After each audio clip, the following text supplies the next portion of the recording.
praktikum dan menambah skill dan kompetensinya adik-adik nanti sebagai calon PPR gitu ya, kan nanti lulus di sini udah PPR, apalagi kalau untuk yang di Elin ini PPR-nya nanti di dua bidang ya. Satu bidang industri yang akan disampaikan untuk praktikum yang proteksi ini, kemudian satu lagi nanti di medik tingkat 1 gitu ya. Tapi ini yang saya sampaikan hanya yang terkait dengan yang di industri saja, karena nanti kalau yang di medik itu ranahnya dari Bu Ayu ya. Oke, ini lebih tepatnya sebenarnya bukan penjelasan praktikumnya, tapi kita akan panjang lebar nanti membahas mengenai praktikumnya. Tapi sebagian besar dari yang materi yang akan Bu Yuni sampaikan ini adalah penjelasan pelatihan calon PPR tingkat 1, lingkup kerja, tanggung jawab, seperti itu, dan gimana cara menjadi seorang PPR bidang industri tingkat 1 ya. Oke, ini Yuni nanti akan lebih sering pada saat offline, kita sering tatap muka di sini gitu ya. Ini Bu Yuni baru pindah dari Jakarta ke sini bersama dengan Mas Aksara, dengan dia, jadi ada 3 orang staf dari Pusdiklat Batan yang pindah ke Poltek, yang alhamdulillah nanti bisa membantu adik-adik mengampu materi untuk proteksi dan keselamatan radiasi ini. Manfaat kenapa kok ini diberikan tadi seperti yang Bu Yuni sampaikan di awal, untuk memberikan gambaran gitu ya kepada adik-adik gitu. Gambaran secara keseluruhan, tetapi ini manfaat itu maksudnya manfaat dari penjelasan di awal ini. Jadi kalau kita punya sesuatu yang dituju, kita sudah punya gambaran besarnya seperti apa, itu mudah-mudahan bisa membantu adik-adik untuk mencapainya. Gitu. Jadi kalau aku bilang gini, adik-adik nanti setelah lulus dari Poltek gitu ya, apalagi mulai semester ini dikasih privilege untuk gratis SPP gitu ya. Nah itu udah baru pertama kali nih di Indonesia mungkin gitu ya. Ada sekolah yang kedinasan gitu, tetapi harus diikat. Kalau dibiayain ya diikat. Tapi ini di Poltek sini kalian dibiayain, tetapi kalian nggak punya ikatan dinas. Jadi di maunya pasti Poltek ngasih privilege dengan kemudahan 0 rupiah gitu ya. Supaya apa? Karena di industri nuklir ini semakin kesini kan semakin berkembang. Kemudian diharapannya Poltek apa? Poltek itu karena baru ya, setelah tinggi teknik nuklir, awalnya pendidikan ahli teknik nuklir, kemudian menjadi setelah sekolah tinggi, nah di era BRIN namanya ganti menjadi Poltek nuklir, hanya satu-satunya di Indonesia. Nah kita supaya atau peran Poltek di industri maupun maksudnya di industri, di perusahaan, baik industri ataupun medik itu akan lebih kelihatan. Lulusan Poltek akan lebih bisa dimanfaatkan di Indonesia. Itu. Makanya kebetulan saya dan Hapsara itu dari pengembangan karakter dan karir di kemahasiswaan, di akademik. Jadi nanti akan sering ketemu kalau adik-adik mau diskusi mengenai apapun gitu ya, yang mengenai kemahasiswaan itu juga akan ketemu kami di sana. Nah itu tadi, di pengembangan akademik atau di visinya Poltek gitu ya, yang baru-baru apa ya, yang harus ditingkatkan terus, kita tuh punya misi, setelah kalian wisuda dalam jangka waktu 6 bulan, itu kalian harus sudah punya pekerjaan. Itu makanya salah satunya gitu dikasih privilege, makanya adik-adik lebih semangat lagi, tunjukkan kompetensi adik-adik gitu ya. Walaupun gini, kemarin ada temanku dari PKN nanya, apakah seorang PPR itu merupakan satu pekerjaan gitu ya? Ya, kalau ngomong seperti itu kan jadi katanya pada saat ngobrol dengan mahasiswa dari universitas-universitas lain gitu ya, kan diunggulkannya kita tuh lulusan dari Poltek disertai dengan sertifikasi sebagai seorang PPR. Benar, PPR bukan pekerjaan, tapi profesi.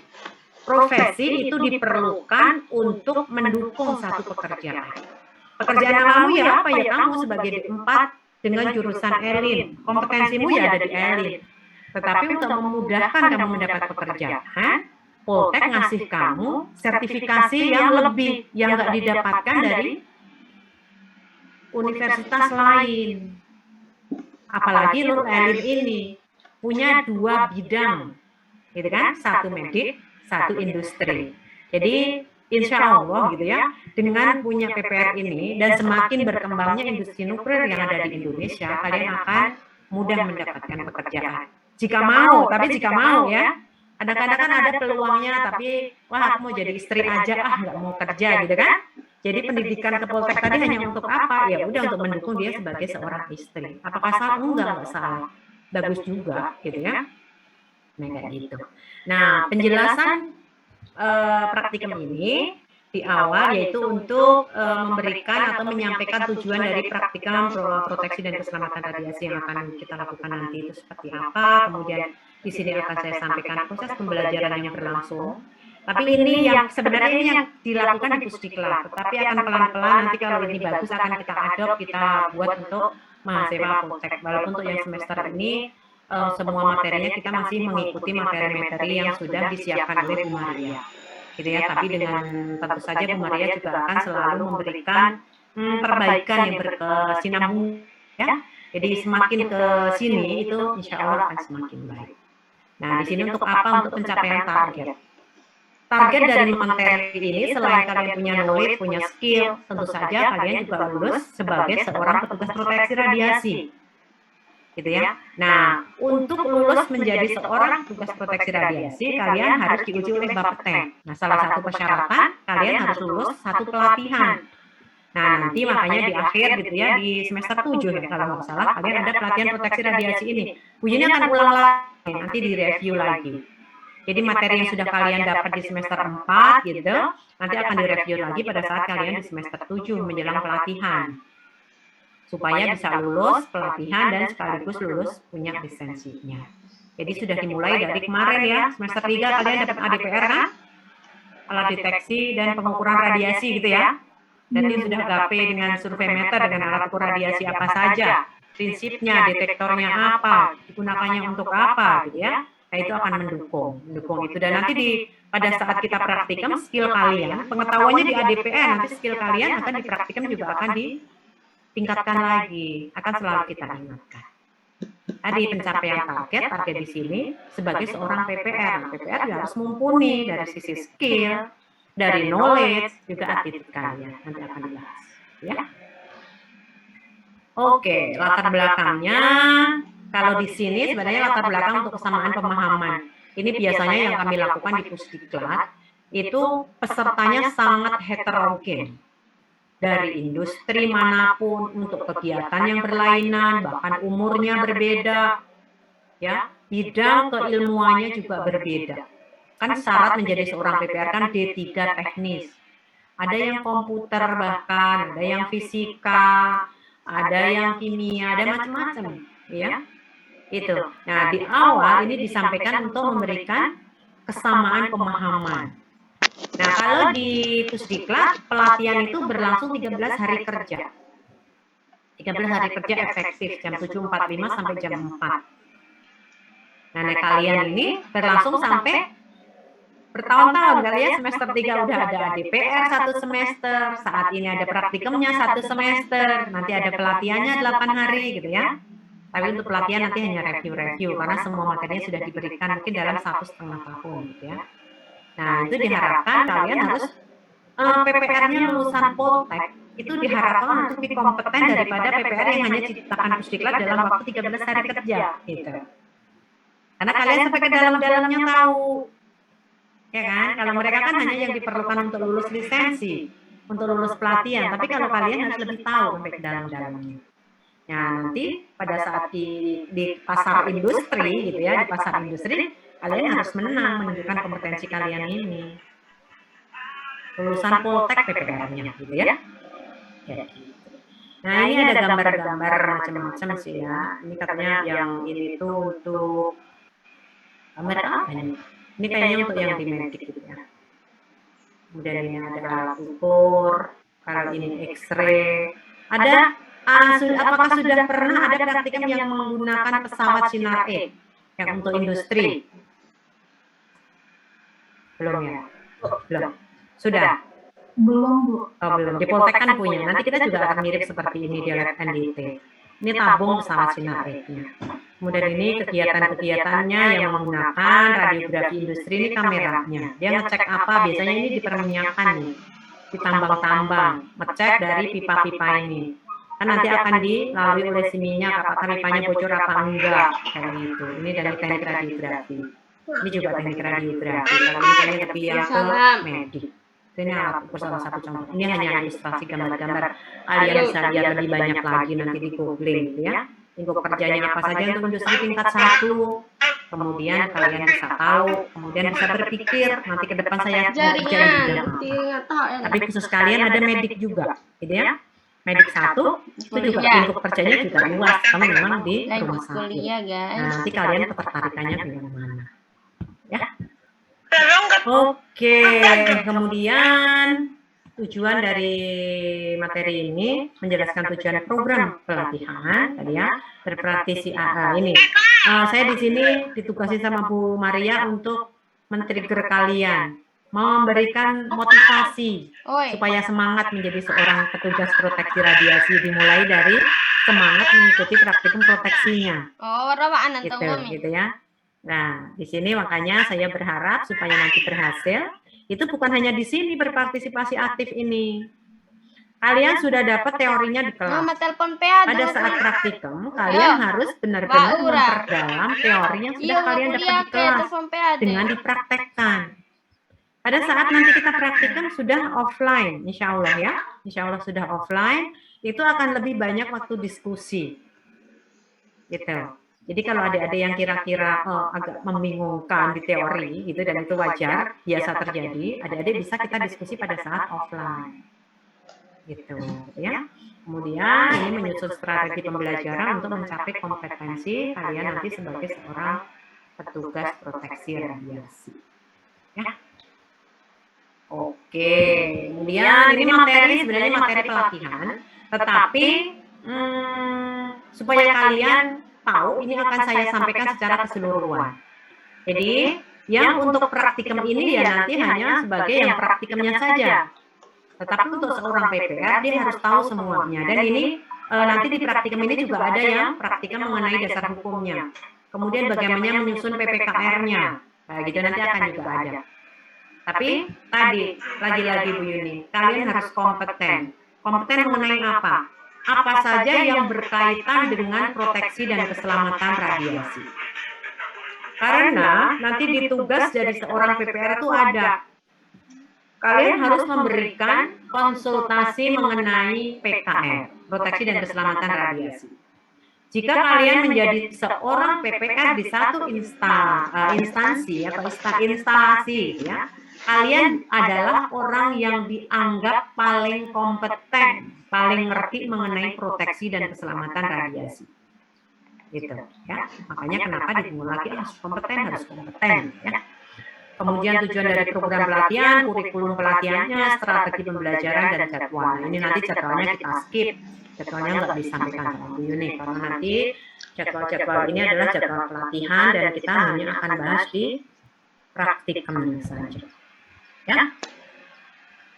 Oke, kemudian undang-undang, kayaknya belum pernah dapat materi perundang-undangan ya, adik-adik ya. Jadi ini selintasan saja, nanti ada materi sendiri. Jadi kalau kita ngomong mengenai ketenaga nukliran, itu adalah undang-undang tertingginya, gitu ya, di dalam hierarki peraturan perundang-undangan. Undang-undang tertinggi, namanya peraturan tertinggi yang harus kita acu adalah undang-undang. Undang-undang mengenai ketenaga nukliran itu ada Undang-Undang Nomor 10 Tahun 97. Ya, ini di dalam Undang-Undang Nomor 10 Tahun 97 ini ada berdirinya Batan sebagai badan pelaksana. Gitu. Jadi di sini bercerita asal mulanya dulu ada lembaga tenaga atom, kemudian tahun 64 itu antara pelaksana dan pengawas, gitu ya. Jadi di kegiatan itu kan ada yang membuat peraturan, kemudian ada pelaksananya, ada pengawasnya. Itu satu lembaga, yaitu dulu lembaga tenaga atom, Batan, itu tahun 64. Tapi kemudian di tahun 97 dengan undang-undang ini, antara fungsi badan pelaksana dan badan pengawas itu dipisah. Ini di undang-undang sini. Di Undang-Undang 10 ini bercerita, oh badan pelaksana itu Batan, Badan Tenaga Nuklir Badan Tenaga Atom dulu namanya, Badan Tenaga Atom Nasional. Kemudian ada badan pengawas. Tapi kalau yang di 64 antara badan pengawas dengan badan pelaksana jadi satu, semuanya ada di Batan. Badan Tenaga Atom Nasional, gitu ya. Tapi dengan adanya undang-undang ini kemudian dipecah menjadi Badan Pengawas itu Bapeten, gitu ya. Gimana Badan Pengawas melakukan pengawasannya dengan membuat peraturan, memberikan izin dan inspeksi. Nanti akan dibahas ini di materi peraturan perundang-undangan sendiri. Nah, kemudian ada badan pelaksana. Badan pelaksana itu Batan yang membantu badan pengawas untuk untuk masalah-masalah tertentu yang akan mensupport Bapeten gitu secara teknisnya. Jadi Undang-Undang Nomor 10 97 itu mengenai ketenaga nukliran. Nanti materi detail mengenai peraturan perundangan ini akan dibahas di materi peraturan sendiri. Kemudian untuk sumber radiasi, oh iya, di Undang-Undang Nomor 10 ini juga ada definisi dari sumber radiasi.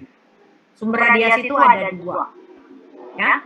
Sumber yang dibebaskan dari transformasi inti, itu sumber radiasi atau zat radioaktif ya. Salah satu tenaga nuklir, salah Bu Yuni, bukan sumber radiasi tapi tenaga nuklir. Tenaga yang dihasilkan dari proses transformasi inti. Itu yang definisi dari zat radioaktif. Adik-adik kan sudah pernah dapat fisika radiasi ya? Belum, Bu. Oh, belum juga.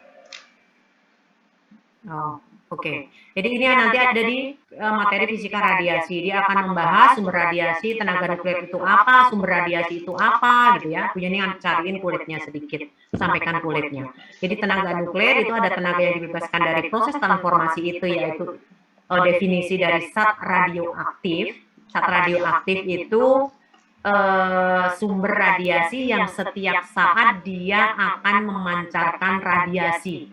Jadi ada aktivitasnya, ada yang peluruhan, gitu-gitu ya. Pernah kan? Peluruhan zat radioaktif gitu, tahu konsepnya? Tahu kan? Ya, udah semester 4 mestinya udah pernah sih. Mungkin namanya nggak fisika radiasi, tapi bagian dari fisika apa ya kalau di tempatmu namanya, seperti itu. Ya. Modern. Apa? Fisika modern. Oh, fisika modern ada mengenai materi ini kan? Dikenalkan mengenai sumber radiasi, tenaga nuklir? Ada. Nah, iya. Itu nanti direview lagi pada saat nanti pelatihan itu. Mungkin ada materi sendiri saya kurang masih belum paham ya kurikulumnya di setiap materi. Tapi saya hanya paham ini materi yang harus ada untuk perkenalan atau untuk mendasari kalian jadi PPR. Tadi, jadi tenaga nuklir itu ada dua, tenaga yang dibebaskan dari proses transformasi inti yaitu zat radioaktif dan tenaga yang dihasilkan dari pembangkit radiasi pengion yaitu X-ray. Dia bedanya gitu ya, bedanya secara umum. Kalau zat radioaktif setiap saat memancarkan radiasi. Tapi kalau pembangkit radiasi pengion yang selanjutnya Bu Yuni akan sebut dengan PRP, itu hanya ada radiasinya jika dikasih catu daya, dikasih pemicunya. Jadi pada saat off, ya sudah, nggak ada apa-apanya, hanya seperti alat biasa. Nggak akan ada radiasi. Itu dari tenaga nuklir. Itu juga ada di definisi ini, ada di Undang-Undang Nomor 10 tahun 97. Kemudian setelah ada definisi penggunaannya untuk apa, harus punya izin gitu ya, harus punya izin, harus diperlukan PPR, di personil-personil semuanya ada di sini. Nah, secara detail akan diatur mengenai ini di PP, Peraturan Pemerintah Nomor 33 tahun 97. Itu mengenai keselamatan dan keamanan dalam pemanfaatan sumber radiasi pengion. Nah, tadi di sini sudah ada badan pengawas, badan pelaksana. Nah, badan pengawas itu memastikan di amanat di PP 29 tahun 2008 ini mengenai perizinan tata cara mendapatkan izin pemanfaatan sumber radioaktif. Sumber radiasi, jadi termasuk PRP di sini. Itu di PP 29. Kemudian saat ini yang berkaitan dengan adik-adik ini adalah Perkab Bapeten nomor 16 tahun 2014. Ini mengenai sertifikasi personil, persyaratan.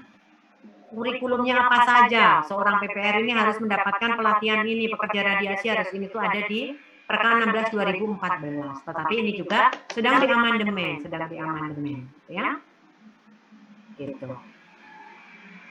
Jadi untuk mendapatkan SIP, misalnya PPR industri tingkat 1, kalian harus materinya ini saja. Untuk mendapatkan SIP PPR industri tingkat 1, kalian harus mendapatkan materi ini. kompetensi, knowledge itu harus mengikuti Perka 16 2014. Nah, di sini di Perka 16 2014 ini seorang PPR bidang industri tingkat 1 bisa melakukan tugasnya di industri tingkat 2 dan tingkat 3. Kalau di sini. Medik tingkat 1 bisa juga memanfaatkan di medik tingkat 2 dan tingkat 3. Masih di Perka 16, tapi Perka ini sekarang sedang proses amandemen. Di draft amandemen ini nanti nggak bisa lagi. PPR bidang industri tingkat 1 ya hanya bisa bekerja di industri tingkat 1 saja. 2 ya 2, 3 ya 3. Begitu juga medik tingkat 1 juga seperti itu. Jadi lebih sempit. Supaya lebih kompetensinya lebih terukur, ya. Tapi kalian nggak usah khawatir juga. Jadi pada saat kalian sekarang sudah mengantongi PPR industri tingkat 1 dan medik 1, nanti pada saat rekualifikasi ya akan diperpanjang masa berlaku SIB-nya, nanti baru di situ disuruh milih kalian mau milih di bidang apa. Tentu saja sesuai dengan pekerjaan yang sudah kalian dapat nantinya. Karena masa berlaku untuk PPR industri tingkat 1 itu 3 tahun. Nah, dalam sesi 3 tahun ini kalian harus rekualifikasi 1 kali. Makanya kalian nanti akan diberikan PPR itu di semester 7, kemudian 6 bulan gitu ya. Semester itu sebelum lulus kalian sudah mendapatkan lisensi, itu masih 2 tahun setengah lagi baru harus rekualifikasi. Jadi insya Allah kalian ada pekerjaan, nanti rekualifikasi di bidang pekerjaan yang kalian sudah dapat. Oke, kemudian pengertiannya apa itu PPR adalah petugas yang ditunjuk oleh pemegang izin. Nah, tentu saja di sini kita harus tahu pemegang izin itu apa. Apa? Ada yang pernah tahu nggak pemegang izin itu apa?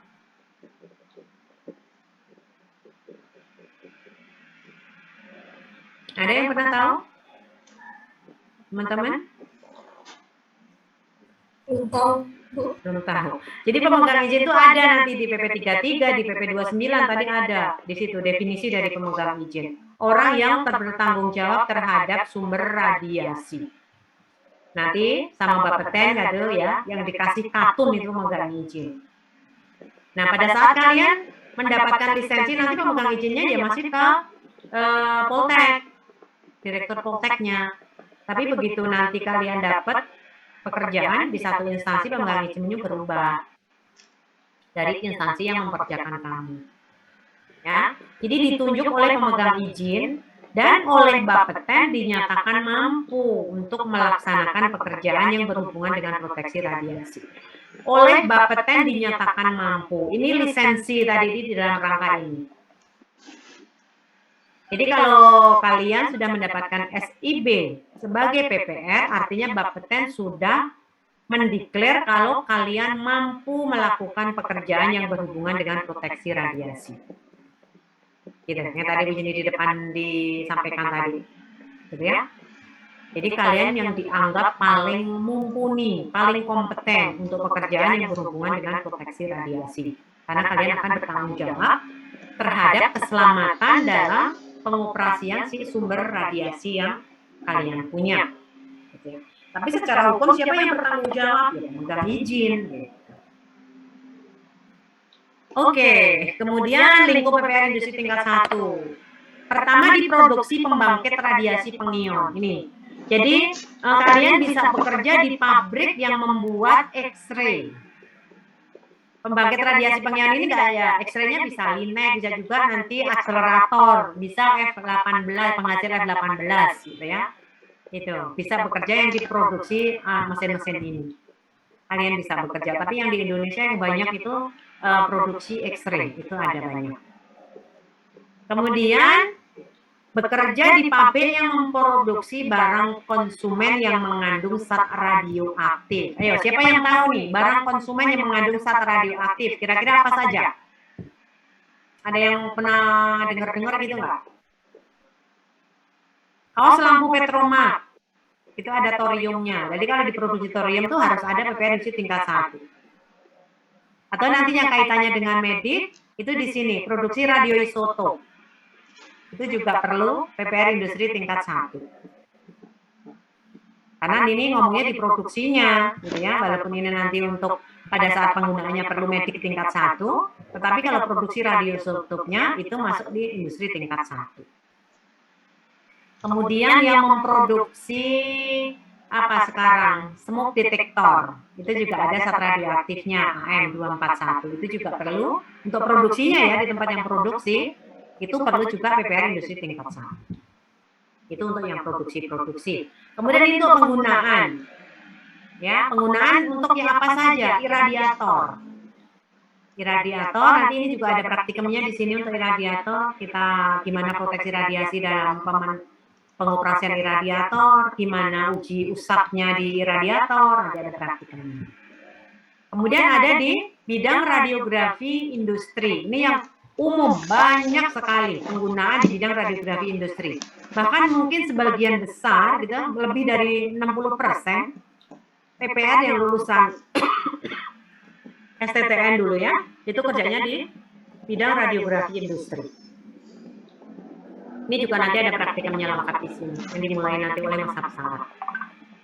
Kemudian ada di bidang well logging. Nah, nanti ada materi sendiri yang mengenai ini gimana pekerjaannya, itu ATN, aplikasi teknik nuklir, itu iradiatornya itu bagaimana, radiografi industri bagaimana, well logging itu apa, perunut, fasilitas kalibrasi, itu nanti sendiri-sendiri di aplikasi teknik nuklir. Jadi Bu Yeni kesini bukan ke tekniknya, tapi lebih ke calon pekerjaan menjadi seorang PPR, gitu ya. Nah, ini di well logging, kebetulan kalau untuk di well logging ini Poltek belum punya fasilitas untuk well logging. Jadi kayaknya ini nanti pada saat ATN, kalau teman-teman tertarik, kan ini banyak juga industri yang menggunakan well logging ini. Kayak selam bersih, Haliburton, itu semuanya well logging. Makanya kok jarang, saya agak berpikir gini. Di Pusdiklat itu kan sering kita in-house gitu ya. Untuk di Haliburton, kemudian di lupa. Banyak sekali yang industri yang menggunakan well logging ini. Tetapi jarang kok dari Poltek masuk ke sana. Bukan berarti nggak mampu ya. Cuman karena ternyata pada saat praktikum kalian nggak pernah nggak ada materi yang well logging ini. Mungkin pemahaman mengenai well logging ini agak kurang gitu. Padahal banyak sekali industri-industri besar itu yang menggunakan, yang melakukan kegiatan well logging ini. Perusahaan besar bahkan. Gitu ya. Tapi nanti pada saat materi ATN, pada saat menggunakan well logging, teman-teman bisa nanya sampai detail bagaimana well logging ini berjalan. Karena nanti PPR-mu tingkat 1 itu bisa digunakan di sini. Jadi kalau tertarik nanti bisa yang akan datang setelah lulus bisa masuk di perusahaan ini. Itu perusahaan-perusahaan besar. Well logging, selam bersih, Haliburton, selam bersih, apalagi Hap yang biasa itu logging Hap.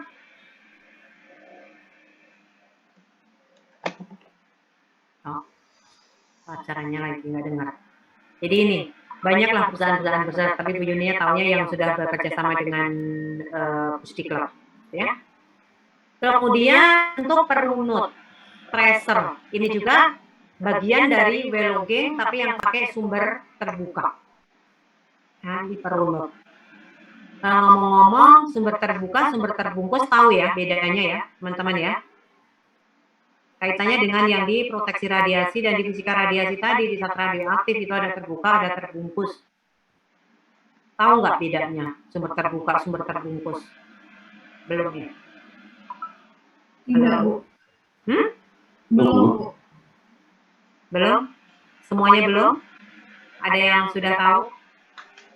Sumber terbuka, sumber terbungkus itu yang ada bungkusannya, Bu. Iya, emang betul, sumber terbungkus yang ada bungkusannya. Kalau terbuka ada bungkusannya juga, gitu. Kalau nggak ada bungkusannya gimana bawa sumber radiasi, gitu ya? Cuma di sini bedanya nanti interaksi antara sumber dengan wadahnya. Kalau terbuka, wadahnya itu beneran hanya sebagai wadah. Yang dipakai sumbernya nanti bentuknya cair, padat, atau gas. Gitu. Jadi bisa dibayangkan. Pada saat menggunakan sumber terbuka, wadahnya ditinggal, yang dipakai hanya sumbernya. Jadi kalau kita ngomong nanti aktivitasnya, aktivitas jenis, per berat, per volume, kayak gitu. Tapi kalau sumber terbungkus antara wadah dengan sumber radiasinya terikat kuat secara permanen. Nah, permanen menggunakannya ya dalam sumber persbungkusannya. Itu di radiografi industri, di welogeng itu menggunakan sumber terbungkus. Tapi kalau perumot ini sumber terbuka. Jadi potensi bahayanya gimana? Tentu saja lebih bahaya yang sumber terbuka, karena makanya dicecer-cecer. Maksudnya dipakainya dalam bentuk sumbernya langsung. Potensi bahaya masuk ke dalam tubuhnya atau potensi bahaya internalnya itu jauh lebih besar. Makanya nanti ada uji kebocoran praktikumnya ini. Pakai sumber terbungkus itu harus ada uji kebocoran karena ngecek tadi bungkusannya tadi, kualitas bungkusannya. Apakah sumber yang ada di dalam bungkusan tadi bocor apa tidak?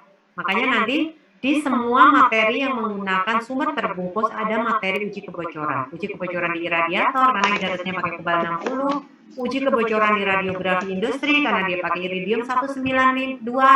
Ada uji kebocoran di welogeng, tapi nggak praktikumnya ini nggak ada, itu karena pakai cesium 137. Kayak gitu ya. Kemudian ada fasilitas kalibrasi. Nah, fasilitas kalibrasi di sini saat ini yang mendapatkan sertifikasi sebagai fasilitas kalibrasi itu hanya dulu Batan. Sekarang PR, saya Bu Yuni nggak hafal setelah bergabung dengan BRI namanya Pusat Riset, kalau nggak salah nih ya, Keselamatan dan Meteorologi Radiasi dan Sistem Mutu di sana. Dan kalau di luar itu BPFK yang punya sertifikasi untuk kalibrasi. Cuman kalibrasi yang di BPFK itu hanya untuk yang medik tingkat 2, hanya untuk yang X-ray saja. Gitu. Nah, sama lab-lab dosimetri itu ada fasilitas kalibrasi.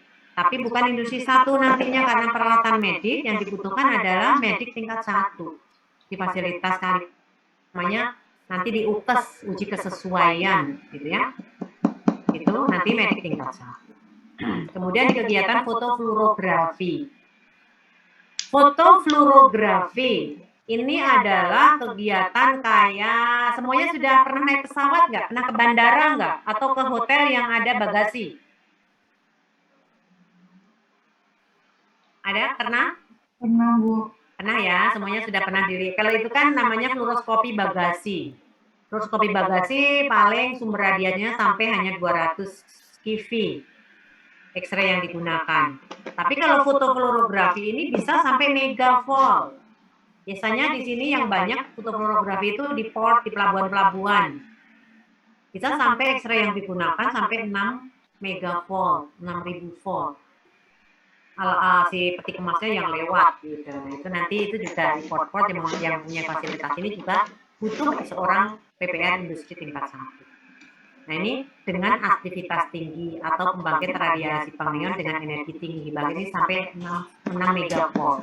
Tapi kalau fluoroskopi bagasi yang di bandara, kemudian mau masuk gedung-gedung, sekarang semuanya pakai begitu ya, dicek tas kita isinya apa, kita ngantongin apa saja gitu ya. Itu fluoroskopi bagasi yang sampai 200. Itu yang tanggung jawab cukup PPR industri tingkat 3. Tapi kalau yang lebih tinggi lagi baru butuh PPR industri tingkat 1. Ya. Kemudian fasilitas produksi radioisotop ini juga sekarang saat ini produksi radioisotop itu hanya Batan, yaitu PR Pusat Riset Radioisotop dan Radiofarmaka BRIN dan PT Inuki. PT Inuki itu lokasinya juga ada di kawasan nuklir Serpong. Itu yang butuh PPR industri tingkat 1.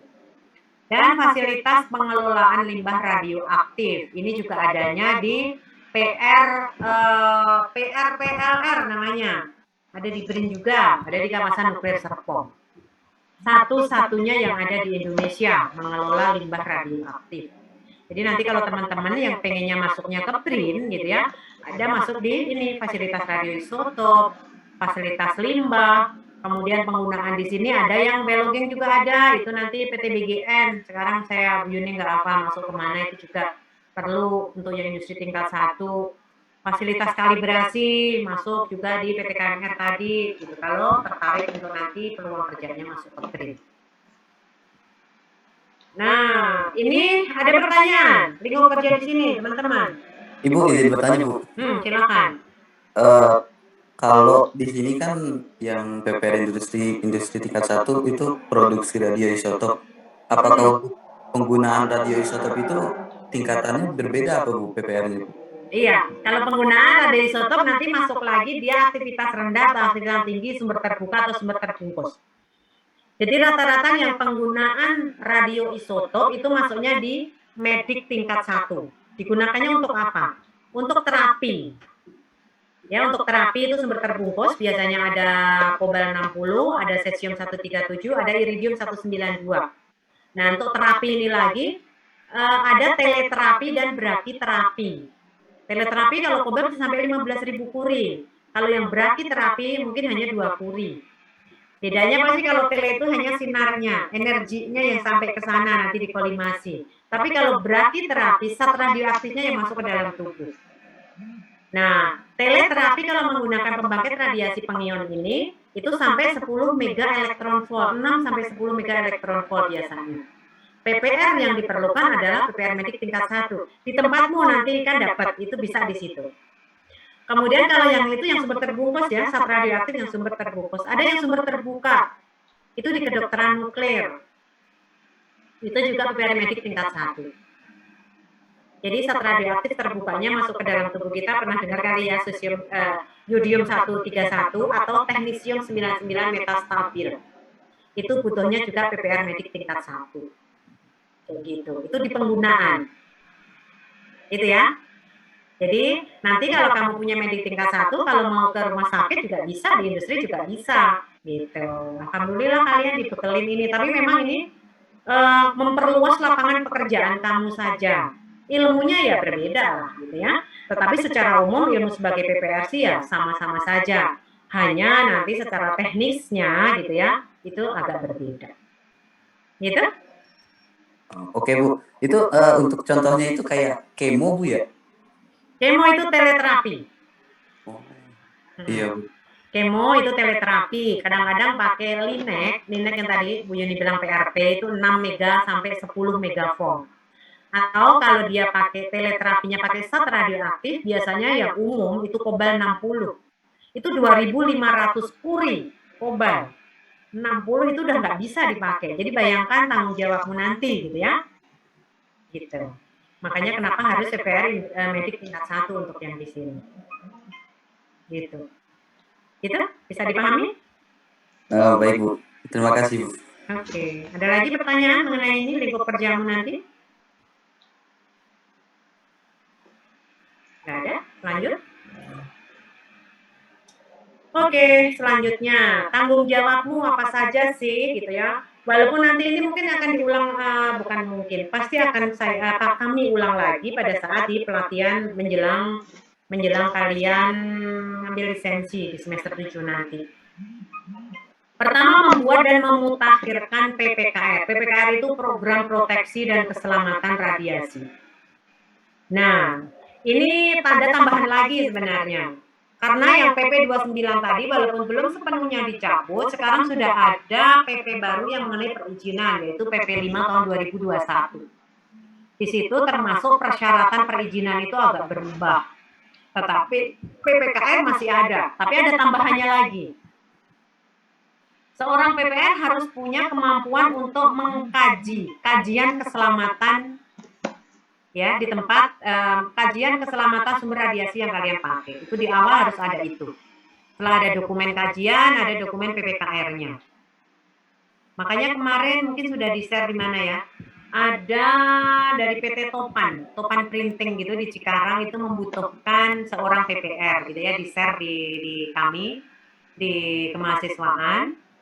Itu sekarang persyaratannya bertambah. Tidak hanya mampu membuat dokumen PPKR, tetapi juga mampu membuat dokumen kajian keselamatan dan kajian keamanan. Karena memang itu yang dipersyaratkan oleh PP 5 tahun 2021. Sekarang di awal tuh harus ada dokumen kajian keselamatan dan dokumen kajian keamanan khusus untuk zat radioaktif, gitu ya. Gitu. Kemudian ini PPKR ya, program proteksi dan keselamatan radiasi. Nanti ada praktikum tersendiri bagaimana menyusun dokumen PPKR ini. kemarin saya sudah usulin ke Bu Maria, juga insya Allah nanti yang akan datang karena peraturannya berubah. Selain program PPKR ini juga nanti mungkin kalian juga harus belajar membuat kajian keselamatan dan kajian keamanan supaya tadi lebih kompeten untuk bersaing di dunia sumber radiasi tadi. Ya. Jadi pertama membuat ini, memantau aspek operasional PPKR. Ini apa artinya?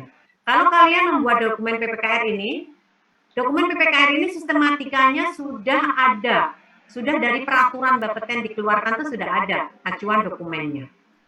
Gitu. Jadi kalian nggak boleh ngarang gitu ya. Ini udah ada yang harus diikutin. Tetapi untuk kajian keselamatan tadi memang belum, karena memang baru di launching, baru keluar di bulan Februari kemarin peraturannya. Januari. Gitu. Jadi ini pada saat kita membuat PPKR ini juga harus bisa diimplementasikan, jangan ngoyo-ngoro gitu ya, bahasa-bahasa dewa, tapi pada di lapangan nggak bisa dilakukan. Ini nggak boleh seperti ini. Nah nanti ada praktiknya sendiri menurut kemarin ya. Kemudian tugas DPR juga memastikan ketersediaan dan kelayakan perlengkapan proteksi radiasi. Artinya apa sih ini? Memastikan ketersediaan. PPR kan yang tahu perlengkapan proteksi radiasi yang harus ada tuh apa saja, sesuai dengan sumber radiasi yang dipunyainya. Tentu saja beda-beda, untuk industri 3, 2, 1, medik 1, 2, 3 akan berbeda-beda. Nah PPR yang harus memastikan alat proteksinya harus ada. Harus ada bukan berarti PPR yang harus beli, nggak punya duit. Gitu kan? Tapi PPR yang mengusulkan untuk beli ke pemegang izin. Yang punya kewajiban membeli pemegang izin. Tapi PPR harus memastikan ada. Dan di sini ada tadi yang ketersediaan. Ini kelayakan. Kelayakan artinya apa? Di ADPR kemarin, kalau namanya perlengkapan proteksi radiasi yang alat ukur radiasi dianggap layak kalau apa? Kan sudah materi ADPR udah dapat ya? Di semester 3 udah alat deteksi dan pengukuran radiasi kan? Sudah, Bu. Nah, layaknya seperti apa nih? Dianggap layak itu kalau alatnya sudah apa? Sudah Sudah di apa, Aida? Sudah dikalibrasi, walaupun putus-putus ya. Kok di mute sih kamu ngomong tapi kamu mute, jadi nggak kedengeran. Nah, Iya, sudah Bu. dikalibrasi, ya kan? Iya, Bu. Sebelum dikalibrasi, itu kita harus ada satu langkah lagi. Apa tuh? Yang kita ngomong layak. Jadi pada saat kamu atau sebagai PPR, kamu akan mengusulkan membeli alat ukur ini. Kamu harus memastikan apa dulu ini supaya dianggap layak tadi? Alat Udah ukur yang standar, kamu punya. udah SNI, Bu. SNI. Iya. Oke, bolehlah. Itu nanti SNI itu tambahan aja dari mutunya, sudah sistem mutunya harus terpenuhi. Sebelum itu, sebelum kamu lihat yang SNI, kamu lihat apanya dulu? Pengujian, Pak, Bu. Datasheet. Apa? Datasheet, Bu. Bu Juni nggak dengar apa tadi? Jadi untuk mengadakannya apa kamu lihat? Alat ukur yang kamu punya harus sesuai dengan sumber radiasimu kan? Misalnya gini, sumber radiasimu gamma. Kamu kan belinya juga alat ukur yang harus bisa mendeteksi sinar gamma, gitu kan? Iya, Bu. Pertama kan itu, pada saat kamu mau mengusulkan, wah harus beli alat ukur nih, gitu kan? Nah, kamu pasti milih alat ukur yang seperti apa nih harus diadakan. Tentu saja alat ukur yang sesuai dengan sumber radiasimu, baik dari jenis radiasi dan juga dengan respon energi, gitu kan? Iya, Bu. Iya kan? Karena percuma kalau kamu beli alat ukur tapi nggak bisa dipakai, orang nggak sesuai nih jenis radiasinya, kamu pakai gamma, kamu belinya yang beta atau bahkan yang alfa, nggak kepake. Setelah tahu jenis radiasinya, kamu lihat juga respon energi. Karena gamma itu kan energinya beda-beda. Kamu gammanya pakai apa? Oh, yang iridium, berarti dia 300 sampai 600-an. Berarti harus dipastikan alat ukur yang kamu beli bisa untuk mendeteksi energi gamma yang 300, range-nya 300 sampai 600. Oh enggak, ini nanti untuk klinik, berarti harus bisa sampai 10 mega. Nah, kayak gitu. Jadi jenis radiasi, respon energi, kemudian yang terakhir adalah disesuaikan dengan skala pembacaannya. Jangan yang skalanya kasar nanti 0 terus gitu ya. Nah, itu belajarnya kemarin di ADPR kan, seperti itu. Nah, nanti akan diingatkan kembali pada saat kita praktikum. Ini alat ukurnya kayak apa, sesuai apa enggak untuk sumber ini. Paham ya, review gitu ya, ADPR ya. Kemudian tugas PPR, ini tugas PPR ini tadi. Nah, kemudian seperti yang disampaikan oleh Alda Faida ya, tadi dikalibrasi. Jadi setelah sesuai dengan sumber radiasi kita sudah harus terkalibrasi. Artinya PPR yang mempunyai kewajiban untuk melakukan, bukan dia harus nganter sendiri, bukan. Tetapi memastikan surveimeternya atau alat ukurnya tadi terkalibrasi. Gitu. Ini tuh yang monitor area. Ada monitor persona. PPR memastikan ada persona dosimeter yang dipunyai oleh pekerjanya. Nah, kalau punya persona dosimeter, berarti harus dipastikan juga dievaluasi. Dievaluasi, pekerja radiasi juga harus tahu. Jadi PPR itu nanti punya program kerja, salah satunya tadi. Program kerja untuk kalibrasi alatnya, program kerja untuk evaluasi dosis untuk semua pekerja radiasi, dan menyampaikan hasil evaluasi dosis ke para pekerja radiasi. Itu di sini maksudnya arti kata-kata itu seperti itu. Walaupun nanti kalau di awal ini pemegang izin yang punya kewajiban, tetapi hal seperti itu pasti akan didelegasikan wewenangnya ke PPR. Memantau pemakaian perlengkapan PR tadi, ya ini. Memantau pemakaian. Jadi harus dipastikan pekerja radiasi sudah ada, ya harus dipastikan digunakan. Dengan cara apa nih memantaunya? Menyediakan logbook dan memastikan si pekerja radiasi tadi menulis di logbook tersebut sehingga PPR-nya bisa mengontrol. Karena nggak setiap saat PPR harus ada di setiap pekerjaan tadi dilakukan. Itu boleh secara peraturan juga. Tapi dia harus mempunyai sarana untuk kontrolnya. Gitu ya, dengan membuat logbook. Meninjau program pemantauan radiasi. Nah, nanti di verifikasi keselamatan itu juga nanti di PPKR gitu ya. Ada pemantauan radiasinya seperti apa dan itu harus dilakukan. Memberikan konsultasi mengenai proteksi dan keselamatan radiasi yang di depan tadi sudah sampaikan. Ya, karena dia paling kompeten, kalau ada segala sesuatu pertanyaan yang mengenai proteksi dan keselamatan radiasi, PPR harus bisa menjawabnya gitu. Nah, nanti orang-orang Poltek kalau misalnya di lapangan ternyata ada masalah apa, kalian masih boleh kontak kami para pengajarnya. Gitu ya. Jadi ternyata gini perkembangannya gitu. Kalau kalian nggak bisa menemukan ini karena kamu udah duluan mengenai proteksi berkecimpung di situ, insya Allah kita bisa membantu gitu ya. Jadi jangan dikasih jawaban ngawur ya, harus ada dasarnya setiap jawaban supaya bisa ditelusur, kemudian bisa dipercaya. Gitu. Nih tugas yang lain, berpartisipasi mendesain fasilitas radiologi. Ini kebanyakan di medik, fasilitas terapi tadi, bersama dengan fisikawan mediknya. Kalau di industri, fasilitas iradiator. Ya, jadi yang fasilitas-fasilitas tetap, yang nanti di persyaratan izin dia harus ada persyaratan khusus. Nah, ini desainnya itu si PPR juga ikut. Kalau di medik 2 juga untuk fasilitas di medik 2. Itu PPR-nya andil di sini karena dia yang tahu peraturan-peraturannya bersama dengan fisikawan medik. Kemudian memelihara rekaman. Nah, rekaman ini apa tadi? Salah satunya logbook. Kemudian checklist yang dibuat. Semua pelaksanaan dari SOP, standar operasional prosedur gitu ya, itu berupa rekaman. Rekaman itu dipelihara dan tentu saja ada rekaman yang harus dilaporkan atau sekedar ada rekaman. Nah, biasanya nanti rekaman yang tidak dilaporkan pada saat Bapeten inspeksi itu akan ditanyakan mana nih bukti pelaksanaan ini gitu. Sesuai dengan yang di dokumen PPKR tadi.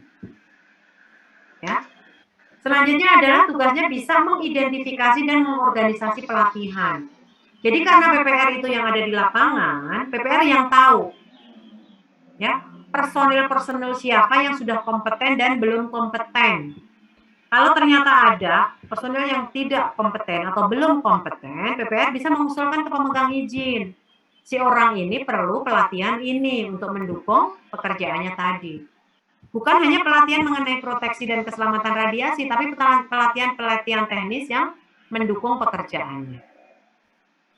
Kalau pelatihan mengenai proteksi radiasi, PPR bisa handle sendiri, ya, dari sosialisasi kayak gitu, bisa. Nih. Kemudian melaksanakan latihan kedaruratan dan pencarian fakta. Ini juga tugasnya. Melakukan latihan juga sekaligus menanggulangi kalau terjadi kedaruratan. Apakah harus sendiri, Bu? Enggak lah, tapi leadernya. Nanti ada tim kedaruratan di situ. Di dokumen PPKR juga harus ada tim kedaruratan. Nanti PPR tapi di situ jadi komandan tentu saja. Teman-teman yang lain hanya membantu. Ya. Kemudian jika tidak ada ketidaksesuaian dalam pemanfaatan sumber radiasi tadi, PPR harus melapor kepada pemegang izin. Ya, menyiapkan laporan karena kalau ada kedaruratan, nanti ada nih harus dilaporkan kalau kedaruratan. Atau laporannya LKF, laporan keselamatan fasilitas yang setiap tahun itu juga PPR. Makanya menyiapkan laporan di sini semua PPR. Yang tanda tangan nanti pemegang izin karena yang punya kewajiban melaporkan itu pemegang izinnya. Tapi semua yang menyiapkan adalah PPR-nya, gitu ya. Nah, nanti kalau pada saat kedaruratan ini nanti kita praktikum ada kedaruratan sendiri, kedaruratan sumber hilang dan kedaruratan sumber macet. Nanti Bu Yuni yang ampuh di situ untuk materi itu. Nanti di insya Allah minggu depan atau 2 minggu lagi gitu, untuk materi itu akan disampaikan di detail cara melakukannya seperti apa. Nah, sampai tanggung jawab sini ada pertanyaan?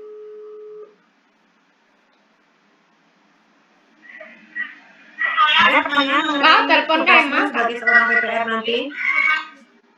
Udah punya gambaran apa yang harus dilakukan? Halo? Halo? Oh, diem aja? Belum ada, Bu. Oh, belum ada. Belum ada, Bu. Tapi udah paham ya tugasnya jadi seorang PPR ya. Bu Yuni itu kalau online begini agak khawatir jangan-jangan saya ditinggal pergi ya, saya sendirian gitu. Hanya namanya nih yang tertulis di sini. Ibu, aku izin, Bu. Iya, izin bertanya, izin keluar. Izin bertanya, Bu. Oh, silakan.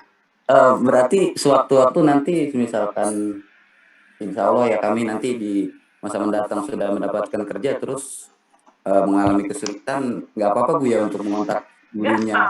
Silakan. Boleh.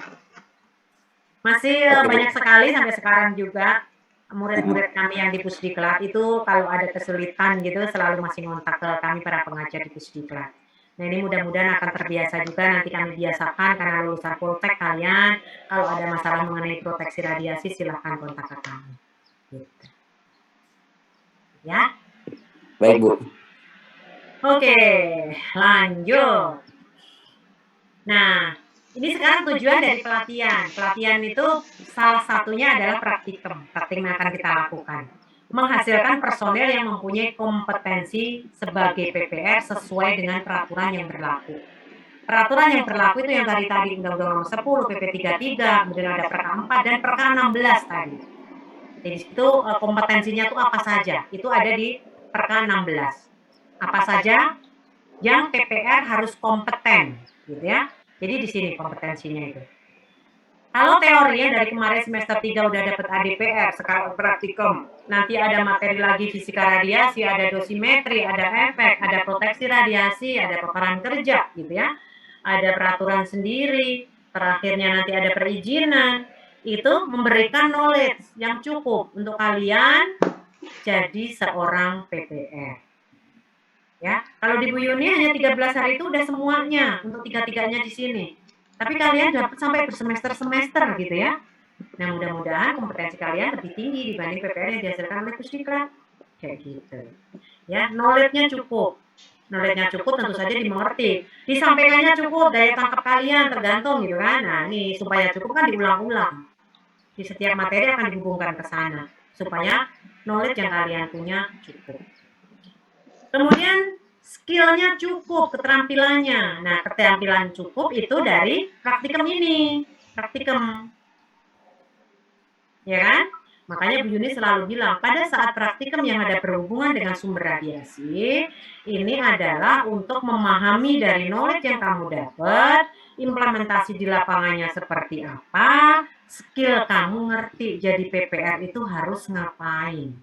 Yang mudah-mudahan praktikum yang kami berikan nanti merupakan bagian dari tugas kamu nanti, pilihanmu akan di mana, gitu ya. Walaupun kami nggak lengkap semuanya di bidang kegiatan tadi ada, tapi dengan knowledge ini secara garis besar semuanya sama, diimplementasikan tugas PPR itu seperti apa, gitu. Nah ini skillnya mumpuni. Tentu saja skill di sini bukan skill secara teknisnya ya, karena teknisnya itu nanti operator yang melakukan. Tetapi kalian PPR tuh harus ngerti kerjaan operator itu melingkupi apa saja. Titik kritis dari kegiatan operator, maksudnya kritis keselamatan gitu ya, itu yang bagian mana. Makanya di pengetahuan ini nanti ada ATN itu yang mendukung pekerjaan radiografi industri, logging, iradiator, oh kayak gini loh kerjaannya. Jadi kalian harus masuk di mana? Proteksi radiasi untuk kegiatan apa yang nanti kalian masukin di industri kerja nanti. Ya. Nah, hal pentingnya ini juga attitude, sikap. Nah, sikap ini dimulai biasanya dari ujian-ujian. Kalau di itu Bu Yuni selalu menegaskan harus percaya diri. Jangan ngarang-ngarang gitu ya. Jangan untuk lulus aja kalian ngarang-ngarang bagaimana jadi PPR. Kemudian kalau membuat ini PPKR kan makanya tugas PPR salah satu membuat PPKR tadi. Karena PPKR itu adalah janjinya pemegang izin. Kalau kalian buat sendiri akan lebih ke hati. Tanggung jawab itu akan ada adik-adik nanti lakukan. Dan di sini harus ada semuanya itu harus ada komitmen. Ya. Ada prosesnya, ada kemampuan, ada makna, gitu. Nah di sini attitude di sini lebih untuk yang dari ini attitude mengikuti aturan, jangan melanggar aturan. Itu nanti ada di pengetahuan umumnya ya, di budaya kerja, budaya keselamatan, sistem manajemen organisasi. Itu PPR harus bisa mengikuti aturan, jangan ngarang-ngarang ABS gitu ya, asal Bapak senang, asal selamat. Tapi ternyata keselamatannya hanya teori kayak gitu. Nah mudah-mudahan ini nanti dengan panjang waktu gitu ya, dengan berulang balik kita juga ingetin gitu, mudah-mudahan kalian punya profesi PPR yang bisa mendukung ijazahmu gitu, mendapatkan pekerjaan yang baik dan benar-benar kompeten di lapangan. Kalau kalian baik gitu ya, kalian terpercaya di industri, di medik, itu akan mengangkat nama Poltek. Itu tujuannya sebenarnya dari Poltek. Oh ternyata PPR lulusan Poltek itu punya kompetensi yang tinggi. Jadi nanti akan semakin banyak perusahaan-perusahaan yang akan memakai PPR lulusan dari Poltek. Walaupun sebenarnya tadi, itu pekerjaan atau profesi, memang profesi. Tetapi kalian punya pengetahuan juga sebagai seorang lulusan Poltek di bidang ELIN gitu kan, elektronika instrumentasi gitu ya. Apa sih ELIN? Elektronika instrumentasi, bener ya? Benar, Bu. Nah, gitu. Kalian kan dari situ, tapi kalau nanti sekarang soalnya yang lebih gampang untuk mendapatkan pekerjaan, karena kalau ELIN itu kan banyak sekali universitas-universitas yang memang sudah mempunyai jurusan elektronika itu kan, di fisika yang elektronika udah banyak gitu. Tapi kalau lulusan Poltek ditambahin lagi dengan profesi PPR tadi. Misalnya di perusahaan itu nggak menutup kemungkinan gitu ya. Orang sudah punya dengan level ilmu yang sama, elektronika tadi. Tapi kalau kamu punya satu tambahan lisensi sebagai seorang PPR dan itu menggunakan di tempat kerja yang dituju itu ada sumber radiasinya, tentu saja mereka akan memilih yang punya tambahan profesi kayak gitu. Jadi itu untuk tambahan. Dan selama ini ternyata lulusan STTN ya kebanyakan yang dicari masuknya itu duluan karena lisensi PPR-nya, gitu ya. Walaupun tidak mengecilkan sarjanamu, gitu ya. Sarjanamu tidak dikecilkan di sana, tapi profesi PPR itu sangat mendukung untuk kalian mendapatkan pekerjaan nanti. Oke, kemudian ini materi-materi yang secara umum yang kami berikan untuk PPR industri tingkat 1. Gitu ya. Nah, sistem nomor ini yang umum mendukung tadi untuk lebih ke attitude-nya di sini, sistem manajemen organisasi dan pengantar budaya keselamatan. Mungkin ada kan materi budaya keselamatan ya, kalian ya? Ada nggak? Belum dapat ya? Ada ini. Mungkin ada bisa sendiri, tapi kalau misalnya itu nanti ya akan direview lagi pada saat pelatihan akan dikasih lagi. Kemudian ini materi-materi dasarnya, ada fisika radiasi, dosimetri, efek, alat ukur, dan dasar proteksi radiasi. Nah ini sudah menyebar nih di semua materimu sebenarnya, nanti sampai selesai. Jadi nanti tugasnya pelatihan itu memang benar-benar hanya review, gitu. Dia akan tersebar. Makanya kenapa kok lulusan Poltek untuk menjadi PPR kompetensinya harus lebih tinggi, karena udah dikasih sampai beberapa tahun gitu ya. Nah, materi utamanya tadi peraturan perundangan, itu dari attitude tadi harus mengikuti aturan, makanya ada praktikumnya juga. Kemudian utamanya itu menyusun program proteksi, ini juga ada praktikumnya. PR paparan kerja, ini kalian dapat nanti di materi APN. Kedaruratan, nanti ada Bu Maria nggak ngerti ya teorinya akan ditaruh di mana, tapi nanti ada praktikumnya juga. Ada pengangkutan zat radioaktif, keamanan sumber radioaktif, pengelolaan limbah radioaktif, dan perizinan. Kalau misalnya yang nggak tercover di materi dalam materi pelajaran, nanti akan diberikan pada saat kita pelatihan. Kemudian ini praktikumnya. Nah, Bu Yuni mau ngomong ini sebenarnya yang lebih panjangnya. Praktikum alat ukur radiasi. Alat ukur radiasi ini kalian sudah dapat kemarin di semester 3 ADPR. Kalian sudah dikenalkan alat-alat ukur apa saja. Ada monitor area, monitor personal, ada detektornya apa saja yang bisa digunakan, bahkan karena kalian elin pasti sampai ke dalam-dalamnya, gitu ya. Nanti bisa modif alat ukur radiasi itu apa saja, bahkan mungkin kalian nanti bisa salah satu menciptakan alat ukur baru gitu ya, untuk yang mengukur radiasi. Nah, di sini mestinya kalian kemarin sudah juga dikenalkan tadi. Kemudian dikenalkan bagaimana prinsip kerjanya, detektornya. Kemudian kalau kaitan dengan PPR-nya sekarang Bu Yuni tadi sudah sampaikan juga. Pemilihan alat ukur bagaimana, mengkalibrasi bagaimana gitu ya. Ini karena kalian anak instrumentasi, jadi harus lebih dalam di sini lagi. Ini sudah done di semester 3. Kemudian ada PR eksternal dan internal. Nah ini pengendalian proteksi, ini PR itu proteksi radiasi. Di sini akan dikenalkan apa saja potensi bahaya radiasi eksternal dan internal dan bagaimana handlingnya. Nanti ini ada praktikum di sini itu kalian akan mendapatkan praktikum penahan radiasi. Itu lebih ke eksternalnya, jadi mengenalkan pejabat, penahan jarak dan batasi waktu, gitu ya di proteksi radiasi eksternal ini. Kemudian ada kontaminasi dan proses dekontaminasi. Ini di proteksi radiasi internalnya. Termasuk untuk uji usap, itu salah satu dari implementasi proteksi radiasi internal. Gitu. Nah, kemudian ini yang dasar, alat ukur radiasi dan PR eksternal internal. Kemudian kita ke spesialisasi, maksudnya spesialisasi ini praktikum yang langsung ke alatnya. Nanti Mas Hapsara habis Bu Yuni selesai, dia akan ngasih materi penentuan daerah radiasi. Itu dilakukan di mana aja, di semua kegiatan apapun gitu ya, ada penentuan daerah radiasi. Kemudian nanti Mas Hapsara juga akan memberikan materi spesialisasi di sini. Itu ganti sumber. Jadi nanti bisa kalian kalau bekerja di supplier. Karena tanggung jawab untuk ganti sumber itu tanggung jawab dari supplier zat radioaktif. Bagaimana cara loading dan unloading sumber. Gitu. Jadi nanti akan disampaikan oleh Mas Hapsara di sana. Kemudian nanti di sini juga nanti akan disampaikan oleh Stase uji kebocoran, di mana ngambil sampel uji kebocoran, baik di kamera gamma, kemudian mengukur kebocorannya X-ray, mengambil sampel uji kebocoran di iradiator, gitu nanti akan ada di sini. Kemudian nanti praktikum ini program proteksi dan perundangan ini kayaknya Bu Maria yang memegang, ya. Nanti ada di sini praktikum di sini. Kemudian ada spesialisasi yang internal tadi ada Mbak Dian yang nanti yang memegang juga. Kemudian Mbak Bu Yuni yang akan megang di PKD ini, baik sumber hilang ataupun sumber macet. Nanti kalau misalnya ada dikira praktikum yang harus ditambahkan, nanti akan kami tambahkan. Nah, mengenai praktikum-praktikum ini, apakah ada pertanyaan?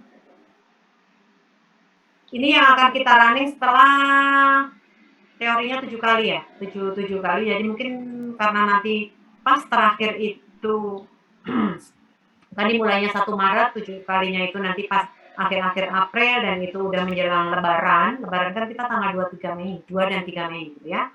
Nah mungkin offline-nya mudah-mudahan COVID tidak sudah menjadi endemi gitu ya, udah terakhir, udah nggak ada lagi, jadi kita bisa offline dengan benar. Itu baru tatap muka kayaknya di awal-awal Mei gitu. Gitu, ada pertanyaan? Nggak ada. Itu ya bayangan yang praktikumnya. Nggak ada? Iya Bu, cukup Bu. Oke. Jadi gini pembelajarannya. Ini setelah sebenarnya bukan karena era COVID, tapi dipicu oleh adanya COVID gitu ya terawal di Pusdiklat itu bukan hanya di Pusdiklat sebenarnya, nanti di Poltek juga akan seperti itu, bahkan sudah dimulai dari 2 tahun lalu. Kalau pertama itu hanya pelatihan, itu hanya benar-benar training gitu ya, training hanya untuk meningkatkan kompetensi saja. Sekarang bertransformasi. Transformasi di sini karena era COVID, jadi bentuk pelatihannya seperti ini.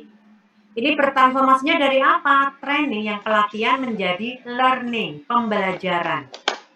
Kalau di sini tadi hanya dari knowledge-nya gitu ya, knowledge dan skill, kalau di sini tambah perilaku.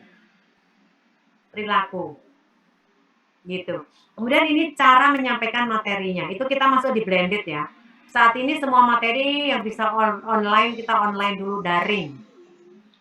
Ya. Kalau dulu kan kalau materi di Pusdiklat, kalau pelatihan itu semuanya face to face 13 hari kerja dari mulai pertama kali kita penjelasan pelatihan sampai dengan nanti ujian itu semuanya offline. Tapi karena COVID itu kita lakukan dengan blended, yaitu campuran antara offline dengan online. Nah kayak ini kita masuk di online-nya, nanti offline-nya pada saat kita praktikum, gitu. Ya. Nah ini yang berulang kali Bu Yuni harus selalu ingatkan adalah menciptakan ini budaya belajar. Belajar bukan hanya pada saat kita lagi materi ini ya, tapi nanti teman-teman harus memperkaya diri sendiri. Apalagi ini namanya mahasiswa ya. Mahasiswa kita sudah picu loh ini loh, ambil peraturan ini, kalian belajar sendiri kayak gitu. Cari-cari sendiri, nanti kita tinggal diskusi. Kan kayak gitu sekarang, ya kan?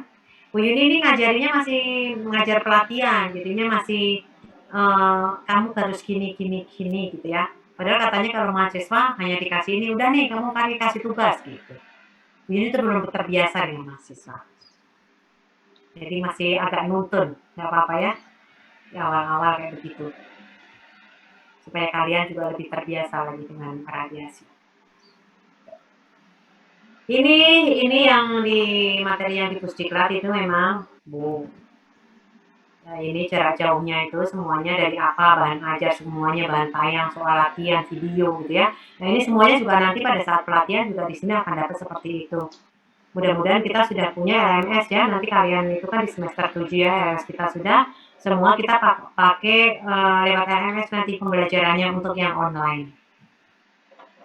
Kemudian ini offline-nya tuh hanya 25% itu pada saat praktikum dan ujian lisan gitu. Bahkan untuk ujiannya sekarang juga pakai online, walaupun harus datang tapi pakai online. Gitu. Nah, ini materi yang kami barukan nanti pada saat pelatihan. Jadi untuk review ada responsi 1 sampai 4, responsi 1. Biasanya kami berikan itu responsi 1 itu untuk fisika radiasi sama dosimetri. Kemudian ada responsi 2. Responsi 2 itu fisika radiasi, dosimetri, kemudian nanti itu sudah responsi 1 ditambah responsi 2 itu materinya efek sampai dasar proteksi efek sama alat ukur radiasi. Responsi 3 nanti ditambahin lagi dasar proteksi radiasi sampai paparan kerja, sampai dengan materi sistem manajemen organisasi Putkes. Jadi responsi 3 itu agak panjang gitu ya kalau di kami. Kemudian ada responsi 4 itu whole, kita evaluasi semuanya. Nah ini nanti pada saat pelatihan itu semuanya akan kita kasih, mungkin langsung di responsi 5-nya, ya responsi 4 sampai 5 nanti. Ada latihan-latihan soal, kita bahas, kita review lagi dari awal materinya. Nah, semua nih ya nanti semua soal-soal yang kami ada itu akan kami taruh di LMS juga. Mudah-mudahan ya nanti udah semuanya sudah tersedia. Ini yang paling penting di sini, dengan kondisi blended tadi banyak online-nya, ini kami men-trigger adik-adik itu, teman-teman, itu harus aktif. Jadi tadi kayak Bu Yuni, saya takut jadi tinggal tidur, tinggal pergi gitu ya. Tapi itu tadi, kalau kita tatap muka, Bu Yuni kalau yang ngantuk, Ibu Yuni tanya terus biar nggak ngantuk. Tapi kan sekarang kayaknya nggak bisa tahu yang ngantuk siapa gitu ya, yang perhatian siapa gitu. Nah ini agak susah juga dikendalikan. Nah ini mohon partisipasi aktif dari kalian. Jika memang dirasa belum tahu ya bertanyalah gitu ya. Nah nanti kalau sudah menjelang kita ujian gitu ya, kita harus menjaga kesehatan. Kerjasama di sini jangan pada saat ujian, tapi kerjasama pada saat kita belajar gitu ya. Kemudian konsultasi yang tadi saya berikan tadi. Jadi kalaupun ada yang mau ditanyakan ya kita diskusi itu boleh. Maka nanti kalian sudah lulus ini juga akan kita ulang lagi konsultasinya. Oke. Untuk kelulusan,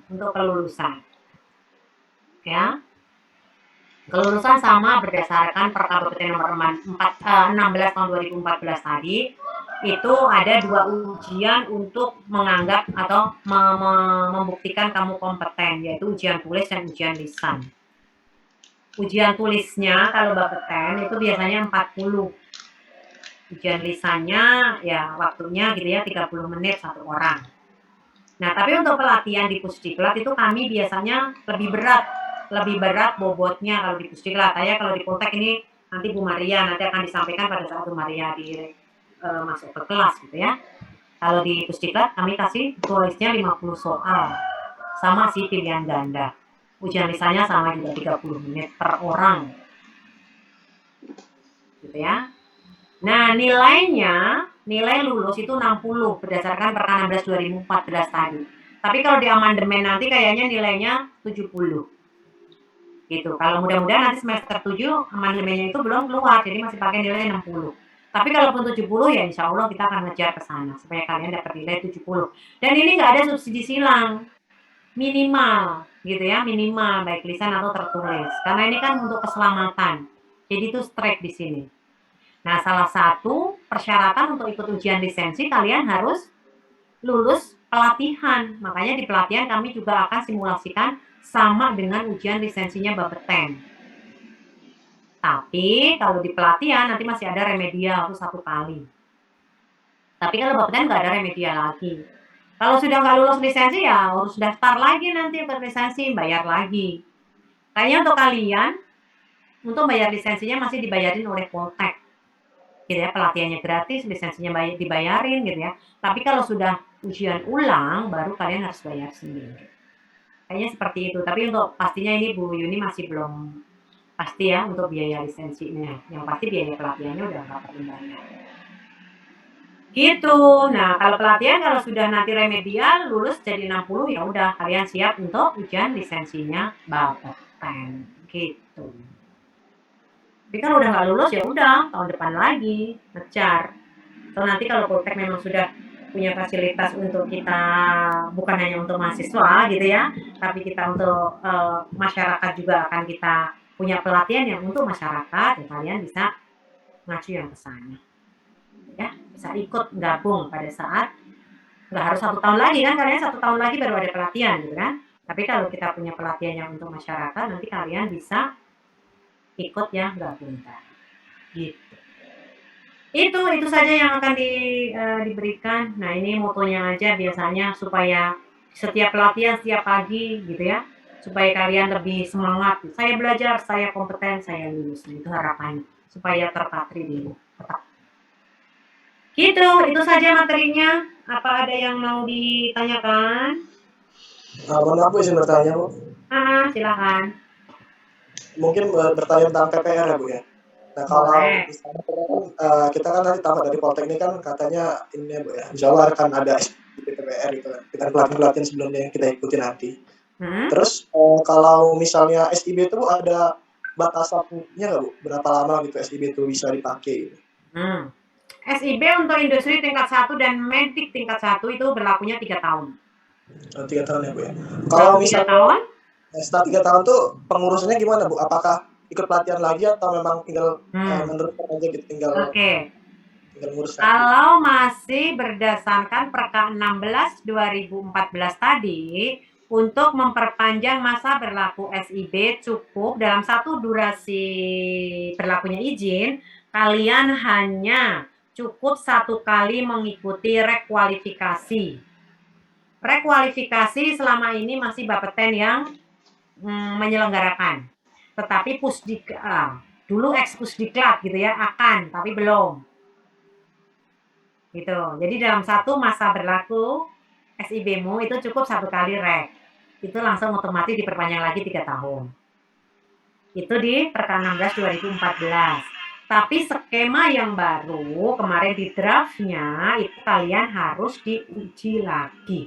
Tata caranya seperti apa? Belum ada aturannya. Gitu. Gitu Mas? Bu, terima kasih Bu. Oke. Ada lagi?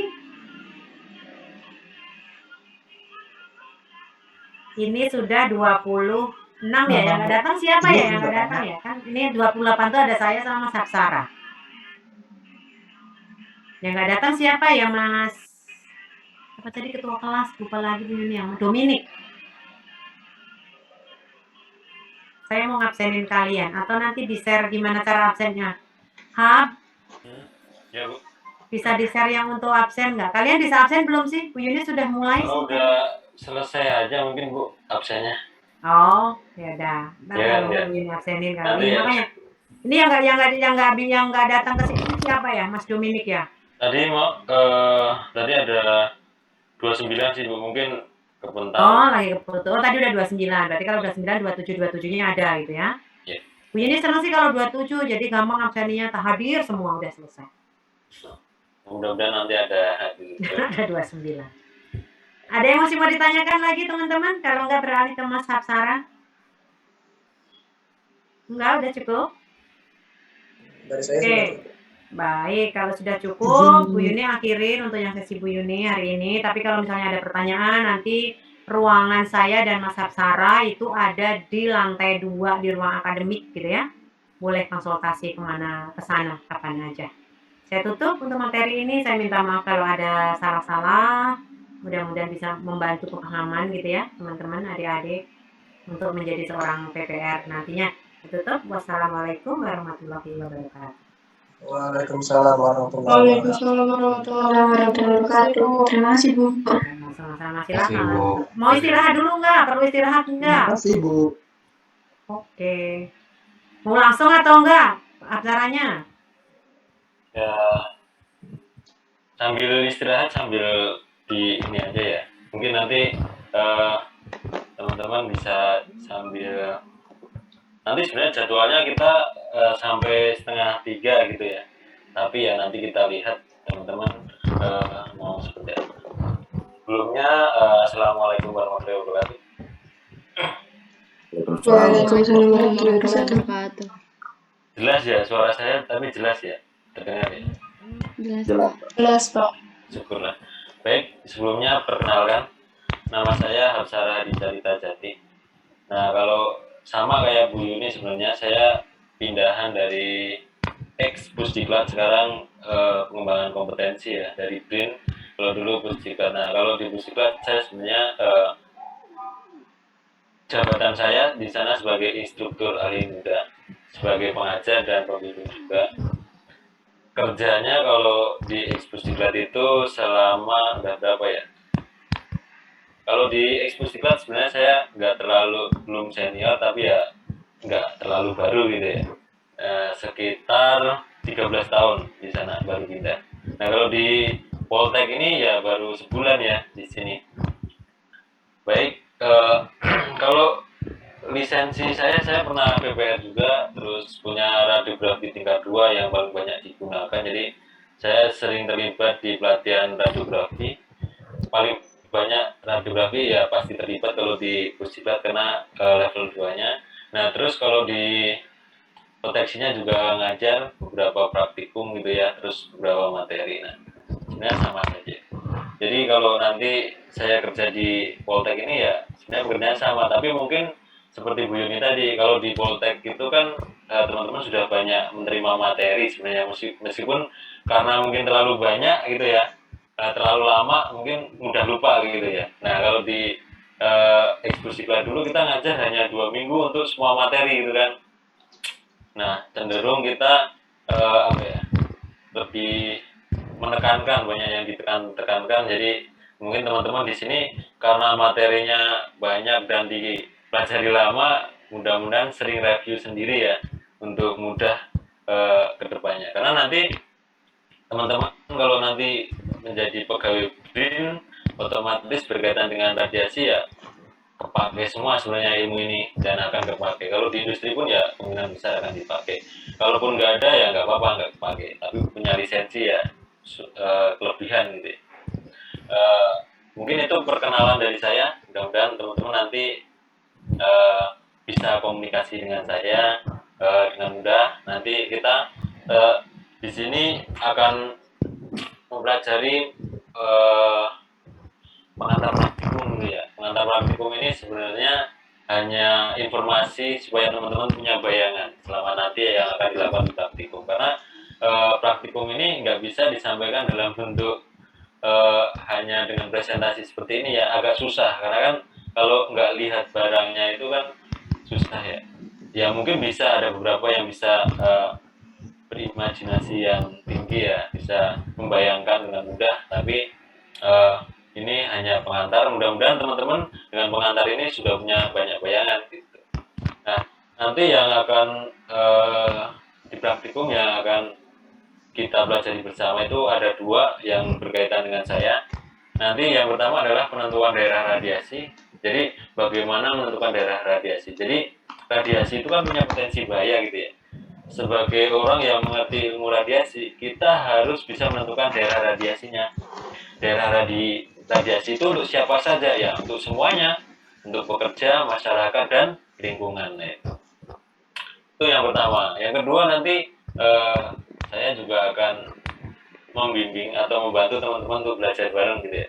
Istilahnya nanti kalau kita belajar bareng yaitu penggantian sumber radiasi. Jadi ini penggantian sumber radiasi karena kan industri tingkat 1 kan teman-teman nanti kompetensinya. Nah, industri tingkat 1 itu idealnya harus bisa ganti sumber gitu ya. Nah, umumnya yang diganti sumber itu sebenarnya pada dasarnya dari sisi proteksi sama, tapi sumber yang diganti itu beda-beda. Tapi paling banyak kemungkinan besar ya kalau industri tingkat 1 itu bisa di radiografi, kegiatan radiografi dan radioterapi itu juga butuh penggantian sumber kalau pakai radionuklida ya, misalnya pakai Cobalt 60 gitu ya. Terus ada di pekerjaan logging, misalnya teman-teman nanti ada yang berminat kerja di logging gitu ya, itu butuh penggantian sumber. Nah, ini. Tapi paling besar, paling banyak di lapangan itu radiografi. Nah, kenapa harus diganti? Karena sumber itu punya waktu paruh gitu ya. Nah, itu nanti kita belajar. Karena punya waktu paruh yang lama-lama aktivitasnya akan berkurang gitu ya, akan berkurang. Nah, itu bergantung dari umur paruhnya. Nah, setelah berkurang kan kegunaannya kan nilai fungsinya itu kan akan berkurang gitu ya. Nah, itu butuh sumber yang baru. Nah, ini kita harus ganti. Nah, cara gantinya seperti apa nanti kita lihat. Oke. Baik, yang pertama adalah penentuan daerah radiasi. Jadi teman-teman harus menentukan daerah radiasi. Jadi daerah radiasi itu misalnya gimana ya bayanginnya. Jadi kalau misalnya kita punya sumber radiasi gitu ya, dibayanginnya. Nah, kalau punya sumber radiasi kan kita harus punya daerah radiasi. Daerah radiasi itu biasanya ditandai kan. Kalau di Poltek mungkin teman-teman sudah pernah masuk di daerah radiasi gitu ya. Itu biasanya ada tanda radiasi misalnya. Nah, itu bisa ditandai misalnya dengan tali kuning atau desain ruangannya gitu ya. Ada daerahnya, daerah aman untuk siapa, pekerja dan masyarakat umum. Biasanya ada tali kuning gitu. Nah, dalam praktikum ini tujuannya apa? Jadi teman-teman nanti diharapkan mampu menentukan daerah radiasi aman untuk pekerja, masyarakat, dan lingkungan. Nah, secara khusus nanti teman-teman tahu apa itu konstanta gamma. Karena setiap sumber radiasi, karena kan yang digunakan kalau di lapangan itu kan sumber radiasi bisa macam-macam ya, bisa Cobalt 60, cesium, iridium gitu ya. Nah, teman-teman harus tahu konstanta gamma itu apa, karena konstanta gamma itu ternyata spesifik berdasarkan sumber radiasi yang digunakan. Kemudian menentukan daerah radiasi berdasarkan perhitungan. Jadi nanti teman-teman menghitung daerah radiasi itu amannya tuh jaraknya berapa, atau nilainya besarnya paparannya berapa, atau laju dosisnya berapa. Nah itu bisa dihitung. Nah, teman-teman bisa menghitung. Mungkin sebelumnya sudah pernah belajar ya. Nah nanti kita coba kita aplikasikan ke dalam bentuk praktikum realnya di lapangan itu seperti apa. Nah terus melakukan konversi nilai paparan ke dosis serap dan dosis ekivalen. Jadi biasanya umumnya radiasi itu kan dalam bentuk paparan gitu ya. Nah, tapi dalam kenyataannya, realnya, itu nanti alat ukur yang kita gunakan itu biasanya satuannya dalam bentuk satuan dosis ekivalen. Nah, itu seperti apa nanti kita lihat. Terus yang keempat, jadi nanti teman-teman bisa mengukur paparan radiasi di daerah radiasi tadi. Jadi menggunakan surveimeter atau sebenarnya surveimeter itu secara umum disebutnya adalah monitor area. Nah, selanjutnya adalah menentukan daerah aman berdasarkan teoritis. Jadi nanti kita hitung, kita rencanakan. Jadi sebelum enaknya menggunakan sumber radiasi itu apa? Kita bisa merencanakan. Kita punya teori. Jadi sebelum kita gunakan sumber radiasi itu, kita desain dulu daerah radiasinya. Nah itu. Nah setelah didesain, kita gunakan sumber radiasinya. Nah kita bandingkan dari hasil perhitungan tadi sesuai nggak dengan kenyataannya. Nah itu nanti kita lihat. Nah itu seperti itu. Terus selanjutnya adalah membuat peta daerah radiasi. Jadi seperti tadi kita di awal tadi kita punya sumber begitu ya. Kita bikin peta daerah radiasinya. Itu daerah radiasinya itu seperti apa, paparannya berapa, jaraknya berapa itu digambarkan dalam bentuk peta. Nah, jika terjadi perbedaan, nanti kita cek antara teori dan pelaksanaan itu ada perbedaan enggak. Nah, kalau ada perbedaan apa penyebabnya? Nah, itu nanti kita pelajari. Karena penentuan daerah radiasi itu aman ya, bukan namanya wajib ya teman-teman sebagai pengguna sumber radiasi harus tahu. Nah, pertama untuk menentukan daerah radiasi itu kita harus tahu nilai aktivitas saat ini. Jadi nilai aktivitas saat ini itu bisa dicari dengan cara nilai aktivitas saat ini adalah aktivitas mula-mula dikalikan eksponensial E pangkat minus lambda T. Nah, lambda itu apa? Lambda itu adalah 0,693 dibagi T setengah. Atau rumus gampangnya seperti ini. Nah, ini rumus gampangnya. Kalau teman-teman males gitu ya, pakai perhitungan itu bisa. Nilainya akan beda, tapi nggak beda jauh. Nanti bisa dicoba. Nah, umur paruh itu apa? Umur yang diperlukan untuk sumber radiasi itu berkurang apa? Aktivitasnya menjadi separuhnya. Jadi misalnya aktivitas mula-mulanya adalah 30, kalau sudah mencapai umur paruh itu menjadi separuhnya, menjadi misalnya kalau dari 30 misalnya jadi 15. Nah, itu bergantung radionuklidanya. Itu setiap sumber radiasi punya waktu paruh yang berbeda-beda. Oke. Nah, ini cara dasarnya seperti itu. Nah, T di sini N. Nah, aktivitas saat ini adalah aktivitas mula-mula, gitu ya. Nah, ini dikali setengah pangkat N. N itu adalah T per T setengah. T di sini adalah waktu yang selisih waktu dari sumber aktivitas mula-mula sampai saat ini tuh berapa tahun. Nah, itu. Misalnya kita punya sumber radiasi di tahun 2021. Nah, setelah sekarang 2022 berarti dalam 1 tahun. Nah, T setengah itu adalah umur paruh. Nah, itu. Nah, sekarang kita coba. Teman-teman disiapkan kalkulator pakai HP Scientific ya. Kalau nggak punya kalkulator pakai HP di setel Scientific. Nah, ini. Kita punya sumbernya iridium 192. Aktivitasnya adalah 26,8 Curie mula-mulanya. Nah, mula-mulanya adalah 26,8 Curie. pada saat kapan? Pada saat ini misalnya bukan misalnya, ini kenyataan ya, ini saya dari referensi, ini sumber radiasi iridium ini yang dipunya di Poltek, di lab NDT. Jadi ini sumber radiasinya adalah iridium 192. Nah, aktivitas mula-mulanya adalah 26,8 Curie pada 8 Maret 2021. Nah, umur paruhnya iridium, ada yang tahu berapa? Ada yang tahu? Setengahnya iridium? Ada yang tahu nggak? Ada yang pernah dengar? Atau belum tahu? Kalau belum tahu nggak apa-apa. Saya kasih tahu. Nah, T setengahnya iridium adalah berapa? 75 hari.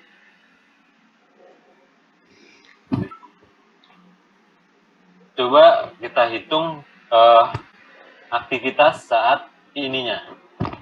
Aktivitas saat ini, rumusnya tadi adalah aktivitas mula-mula kali setengah pangkat N. N-nya adalah T per T setengah.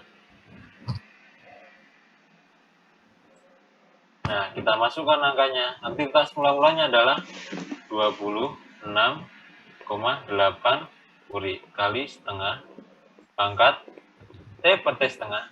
Jadi kalau T-nya ini kan selang waktu ya, delta T. Jadi antara 8 Maret sampai 8 Maret tahun 2022. Berarti berapa T-nya? Ada yang tahu? Berapa, Pak? 1 tahun? 1 tahun. Iya, 1 tahun berapa hari? Karena T setengahnya dalam hari ya, umur paruhnya pendek ya, iridium itu. Jadi umur paruhnya pendek, jadi dia dalam hari. Jadi kalau punya sumber iridium ini, orang yang kerja di radiografi ini, kalau nggak punya proyek rugi, karena kan umur paruhnya pendek ya, cepat habis istilahnya. Berarti kalau dalam hari, 1 tahun adalah berapa hari? 365. Iya, 365.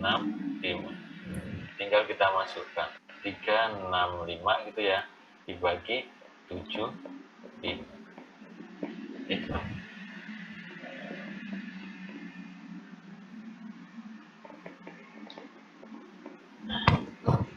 Berapa sih?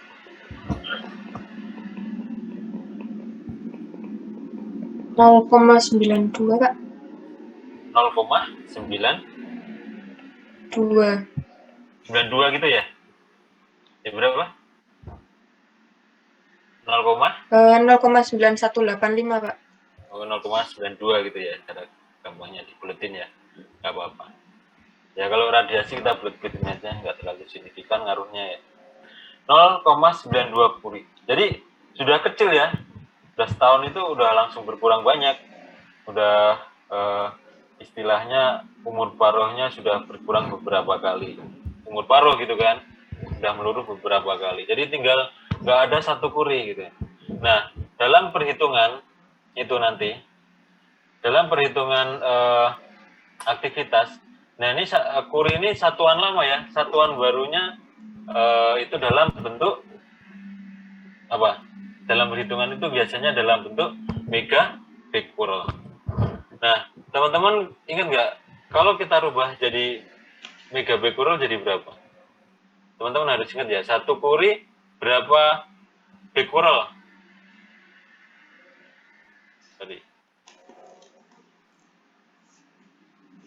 Ada yang ingat nggak, 1 Curie berapa becquerel? Berapa? Ada yang ingat? Becquerelan 3,7 kali 10 pangkat 10. 3,7 kali 10 pangkat 10 ya. Iya. Nah, kalau jadikan megabecquerel, jadi berapa?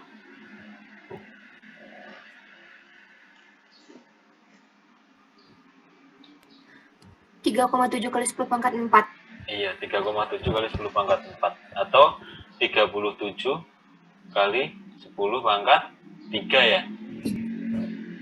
Nah, kalau 0,92 berarti menjadi berapa? 34,04 kali 10 pangkat 3, Pak. Jadi berapa? 34,0 34 0,04 kali 10 pangkat 10 pangkat 3. sama Iya. dengan 34.000 gitu ya, cara gampangnya. Sama aja. 3. Itu aktivitas. Jadi teman-teman masih ingat cara menghitung. Nah, ini untuk menentukan aktivitas saat ini. Jadi itu. Jadi yang pertama kita harus tahu. Jadi kalau punya sumber radiasi yang digunakan ya, yang kita gunakan ya aktivitas saat ini, bukan spesifikasi aktivitas saat itu, saat baru. Jadi kita hitung. Nah, radiasi dari bahan radioaktif dipancarkan ke segala arah, membentuk area yang menyerupai permukaan bola, sehingga intensitas radiasi pada suatu posisi sangat tergantung pada jarak terhadap sumber. Jadi kalau punya sumber radiasi itu ya pancarannya ke segala arah ya, spheric. Spheric. Jadi berbentuk bola, kemana saja. Pancarannya nggak bisa diatur, ya udah. Kalau punya sumber radiasi ya pasti pancar. Ngaturnya pakai apa? Ya pakai penahan. Jadi dalam prinsip proteksi radiasi itu ada 3 hal yang teman-teman harus pahami. Jadi cara mengendalikan sumber radiasi itu kita harus menerapkan prinsip proteksi radiasi, yaitu dengan cara apa? Masih ingat nggak?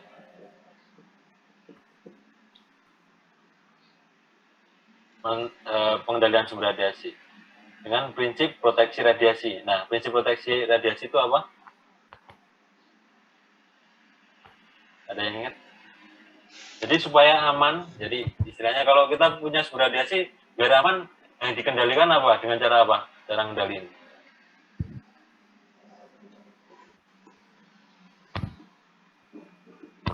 Tergantung apa? Jaraknya. Ya kan? Jaraknya semakin jauh berarti semakin kecil kan paparannya, semakin dekat semakin besar. Jadi kalau punya sumber radiasi ya kita sejauh mungkin ya aman gitu ya. Tapi kalau nggak bisa jauh karena kerjaannya terbatas, harus dekat dengan sumber ya, terpaksa kita jaraknya nggak bisa kita kendalikan. Nah, dengan cara pengendalian yang lain, yaitu dengan cara apa selain jarak? Ada yang tahu? Shielding, Pak. Iya, shielding atau penahan. Nanti kita lihat pengaruhnya penahan itu seperti apa. Terus tadi selain jarak penahan terus apa? Waktu, Pak. Iya, waktu. Pinter-pinter ya, masih ingat teman-teman. Jadi kita bisa kalau ngarahin sumber juga bisa dengan penahan kan teman-teman, kalau praktikum itu ya dengan penahan radiasi supaya terarah gitu ya. Karena sebenarnya aslinya sumber radiasi itu pancarannya segala arah, spheric gitu ya, bentuk bola, kemana saja. Jadi kemana saja. Nah, cara makanya dalam penggunaan sumber radiasi biasanya ada ruangan kan. Nah, ruangannya didesain dengan penahan tertentu misalnya.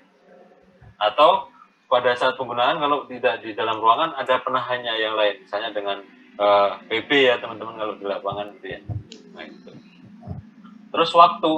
Nah, kalau penahannya nggak ada, jaraknya nggak bisa dikendalikan, ya boleh kita kerja menggunakan sumber radiasi yang jaraknya dekat tanpa penahan, tapi waktunya yang dipersingkat gitu kan. Jadi itu prinsip proteksi yang utama. Jadi kalau istilahnya yang gampang diingat adalah pejabat gitu ya, penahan jarak dan batasi waktu. Istilahnya adalah pejabat. Oke, jadi kalau kita punya sumber radiasi kita harus menentukan daerah kerjanya. Nah, untuk menentukan nilai laju dosisnya kita bisa menentukan dengan rumus ini. Nah, kalau laju paparan X dot gitu ya, X dot ini ya, ini adalah laju paparan. Pakai dot ya, laju paparan. Nah, laju paparan satuannya dalam, ada yang tahu? Satuannya dalam apa kalau laju paparan?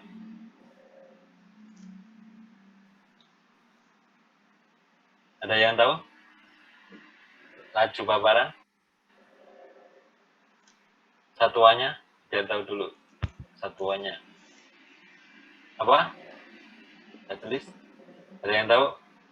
Salah nggak apa-apa ya. Kalau di sini kita belajar bareng aja, jadi saling mengingatkan, jadi nggak usah takut.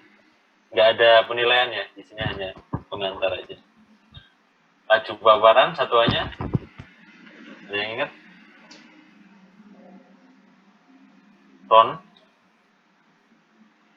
Ronsen per jam. Iya. Setiap laju, kata-kata laju itu kayak kecepatannya, kecepatan per jam. Mas. Jadi satuannya kalau laju paparan itu ronsen per jam. Nah, kalau laju H dot itu satuan apa? Ada yang tahu? Kalau X tadi laju paparan ya. Nah, kalau H dot itu laju apa? Ada yang tahu? Dosimetri ya? Udah pernah materi dosimetri belum ya? Soalnya saya baru jadi belum tahu ya alur teman-teman belajar itu apa saja. Nah, kalau H dot ini disebutnya adalah laju dosis ekivalen. Jadi laju dosis ekivalen. Jadi laju dosis ekivalen ini untuk satuan yang saat ini banyak dipakai itu adalah dalam bentuk laju dosis ekivalen. Satuannya ada yang tahu? Sifat bukan Pak. Iya. Karena laju jadi sifat per Jam. Iya, betul. SV ya. Sifat itu. Sifat per jam gitu. Nah, bedanya apa gitu ya. Nah, nanti kalau dari perhitungan ini kenapa rumusnya beda? Sebenarnya sama saja. Yang bedakan hanya ini. Kalau di sini menggunakan faktor gamma, kalau ini adalah menyerupai H ini ya, konstanta laju dosis. Itu nilainya akan beda. Nah, nanti bedanya di mana? Itu ada tabelnya. Jadi teman-teman nggak usah dihafalin ya nilai. Nah, kalau paparan itu pakai istilahnya konstanta gamma. Atau tadi kan disebut ya konstanta gamma gitu ya, atau faktor gamma. Itu ada tabelnya. Ada udah ada referensinya. Jadi teman-teman tinggal pakai saja. Nah, kalau ini disebutnya adalah konstanta laju dosis. Nah, nilainya seperti apa? Seperti itu. Nah, kalau A ini ya aktivitas saat ini sama. R ini adalah jarak, R kuadrat itu jaraknya. Jarak yang di kuadratis. Tadi, seperti teori tadi, pengaruh jarak itu berbanding apa? Terbalik. Jadi, kenapa jarak itu berpengaruh? Karena berbanding terbalik. Dan dijadikan kuadrat kan, R kuadrat kan. Nah, sehingga jarak itu sangat berpengaruhnya besar. Karena berbanding terbalik dan R kuadrat gitu ya. Dikuadratin gitu ya, dibanding terbalik dan dikuadratin. Jadi pembaginya besar. Jadi semakin jauh ya pasti pengaruhnya besar jarak itu terhadap laju paparan maupun laju dosis ekivalen. Nah, nilai tadi disebutnya konstanta gamma gitu ya, atau faktor gamma. Itu yang dimaksud apa? Faktor gamma adalah nilai yang menunjukkan laju paparan radiasi pada jarak 1 meter. Pengaruh jarak kan? Dari sumber yang mempunyai aktivitas 1 Curie atau 1 megabecquerel. Nah, sumber yang berbeda punya faktor gamma yang berbeda. Jadi, faktor gamma ini spesifik, ngikutin jenis sumber radiasinya. Jadi, teman-teman nggak bisa ngapalin kalau ini. Tapi kalau memang hafal ya nggak apa-apa ya. Itu bagus. Tapi ini biasanya sudah ada tabelnya. Jadi, kalau misalnya teman-teman ujian pun pasti ada keterangannya ya. Biasanya seperti itu. Nah, faktor gamma itu ada 2 gitu ya. Tadi yang nilai faktor gamma yang dengan satuan Curie, nah ini pakai ini faktor gammanya. Nah, kalau ini konstanta laju dosis. Yang satuannya adalah megabecquerel. Nah, kalau dalam perhitungan saat ini kebanyakan pakai megabecquerel. Jadi teman-teman satuan barunya adalah megabecquerel. Nah, misalnya sumbernya adalah kobal 60. Itu waktu paruhnya tadi 5,3 tahun. Nah, itu faktor gammanya adalah 1,33 kalau dalam bentuk laju paparan. Dalam satuan aktivitasnya dalam Curie. Tadi kita sudah merubah ke dalam megabecquerel gitu kan, yang aktivitasnya. Nah, nanti dalam perhitungan kita pakai yang konstanta gamma. Nah, sumber kita tadi adalah apa? Iridium. waktu paruh ini referensinya ya ini 74 hari. Tadi kita hitungnya pakai 75 hari ya. Kita bulet-buletin aja, nggak apa-apa.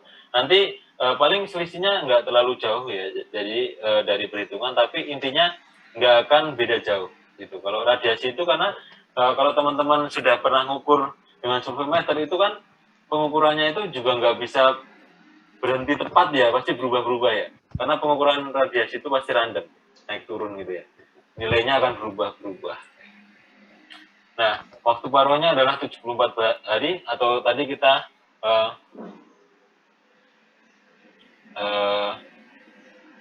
apa? Kita bentar. Ini saya takut salah nih. Jadi nyimplinya benar apa enggak? Saya cek. Referensi yang saya pakai itu saya cek dulu.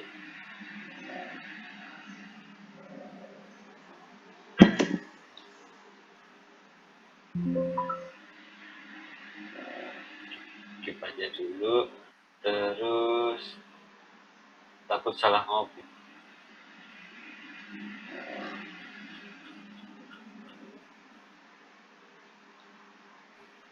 Iridium.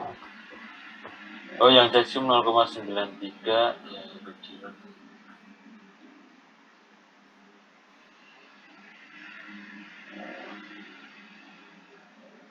Kebalik. Ternyata saya kebalik. Masukinnya. Saya sering praktikum tapi makanya agak kalau beda jadi agak berasa. Ini kita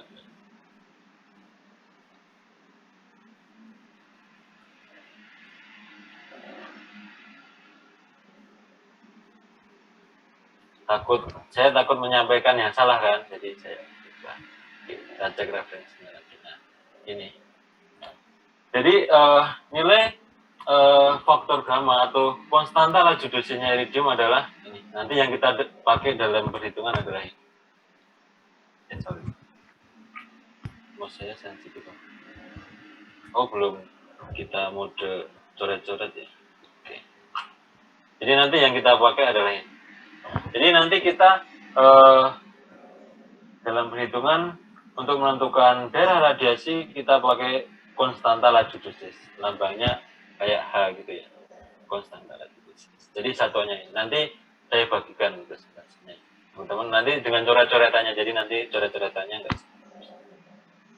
Maaf ya kalau coret-coretannya enggak bagus. Nah, kalau cesium itu 0,093. Jadi nilai faktor gamma atau konstanta ini spesifik berdasarkan sumber radiasi yang digunakan.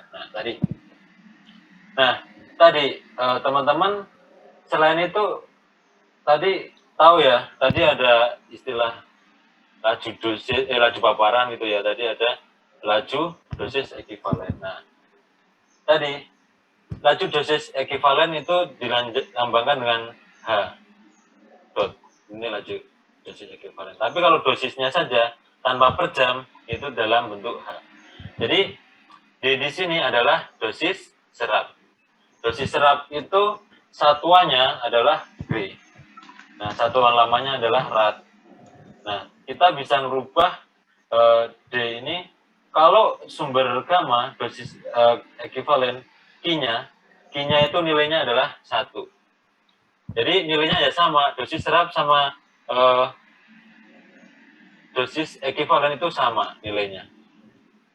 Nilainya sama, jadi dikalikan. Nah, laju dosis paparan itu kalau mau dirubah ke dalam dosis serap itu harus dikalikan, kalau untuk sumber gamma itu dikalikan 0,877.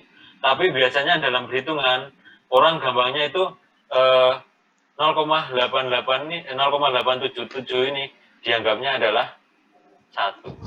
Jadi ya nilainya akan sama. Tapi laju paparan ini dalam bentuk apa? Satuan yang kolom per kilogram kalau mau dibikin sama. Nah, kalau dalam ronsen itu harus dikonversi dulu. Berarti dikonversi dulu dari ronsen ke kolom per kilogram. Dianggapnya 1, jadi nilainya sama sebenarnya. Tapi teman-teman harus tahu, mungkin sudah pernah disampaikan. Nah, jadi itu. Jadi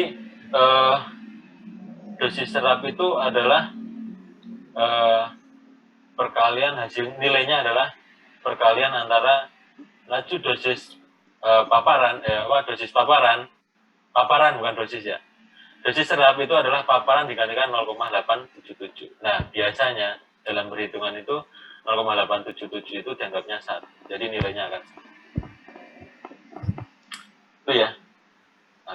Dalam konversi. Nah, kalau Gray ini satuan lamanya rad, satuan barunya Gray.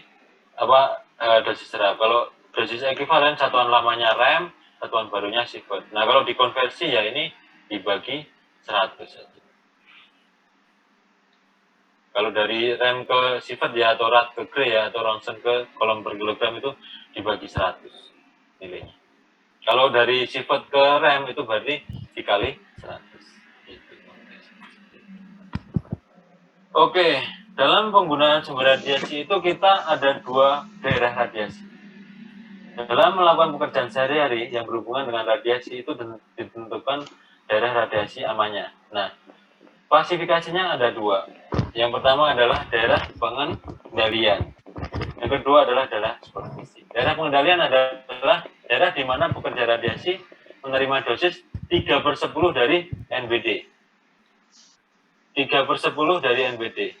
Berarti 3/10-nya NBD itu berapa? 3/10 NBD berarti berapa nilainya? NBD-nya berapa tadi? Nilai batas dosisnya? Dari bacaan di sini. Orang itu boleh kena radiasi maksimal berapa? 20 milisievert per tahun. Jadi 20 milisievert per tahun. Itu NBD-nya. Jadi orang itu boleh kena radiasi itu maksimal 20. Nah, kalau dalam perkabut TNI itu kan keterangannya adalah rata-rata dalam 5 tahun. Jadi boleh 20 milisievert per tahun rata-rata dalam 5 tahun. Jadi boleh dalam tahun tertentu misalnya lebih dari 20, tapi dalam selama 5 tahun itu rata-ratanya harus 20. Jadi kalau udah pernah dapat lebih dari 20 ya tahun berikutnya harus kurang dari 20 milisievert. Berarti daerah pengendalian adalah nilai yang lebih besar. Ingat ya, lebih besar atau sama dengan dari 3/10 NBD. 3/10 NBD itu berarti 3/10-nya dari 20 milisievert. Jadi berapa? 6, Mbak. Iya, betul. 6 milisievert per tahun.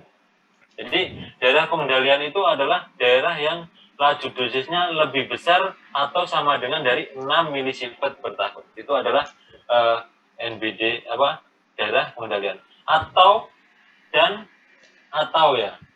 jadi dan atau sebenarnya ini. Dan atau berpotensi kontaminasi. Jadi kalau punya potensi kontaminasi, dia merupakan daerah pengendalian. Nah, daerah pengendalian laju dosisnya ini dalam 3 mikrosievert per jam. Kenapa 3 mikrosievert per jam? Laju dosis. Jadi laju dosis ini adalah satuannya dalam apa tadi? Laju dosis ekivalen. Nah, dapatnya dari mana 3 mikrosievert per jam? Ada yang tahu nggak? Berdasarkan apa? Ada yang pernah diajarin belum?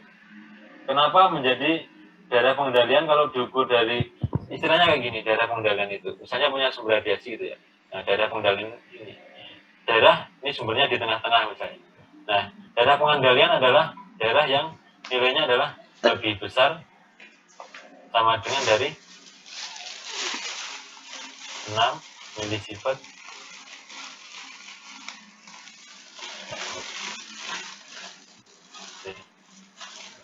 Jadi lebih besar yang lebih besar dari 6 milisievert per tahun. Nah, ini adalah satuan batasan dosisnya kan. Ini nilai dosis batasannya. Nah, laju dosisnya itu adalah di sini adalah ketemu di ketentuannya ya. Ini modul praktikum dari Poltek ya. Saya hanya ngadopsi saja menerangkan dari modul yang di Poltek. Nah, itu adalah 3 mikrosievert per jam. Ini adalah laju dosis ekivalennya. Ini adalah laju dosisnya. Jadi di luar itu 6 milisifat itu ada batasnya adalah 1 tahun. Nah, tapi kalau diukur dengan superimeter di luar daerah pengendalian itu adalah maksimal adalah 3 milisifat per mikrosifat per jam. Nah itu daerah. Nanti saya terangkan cara menghitungnya. Kalau mungkin teman-teman masih bingung ya. Nah, terus yang penting tahu dulu antara dua daerah ini. Nah, yang berikutnya adalah daerah supervisi. Daerah supervisi adalah daerah yang nilai dosisnya itu kurang dari sama dengan 6 milisifat atau 3/10 NBD sampai dengan batas masyarakat umum. Nilai batas masyarakat umum adalah nilai NBD masyarakat umum berapa? Ini salah nih menurut saya. NBD masyarakat umum, ada yang tahu nggak NBD masyarakat umum? Dalam 1 tahun itu berapa? 1 milisifat per balik ulang pandai dari pekadula. itu batasannya untuk masyarakat umum. Sebenarnya nanti ada yang lebih teliti lagi, nanti ada diperkuat teori baru lagi. Mana Jadi, coy tapi nak mungkin baju tu? kita terangkan pas praktikum, takut teman-teman agak bingung ya mencernanya. Nah ini satu-satu aja.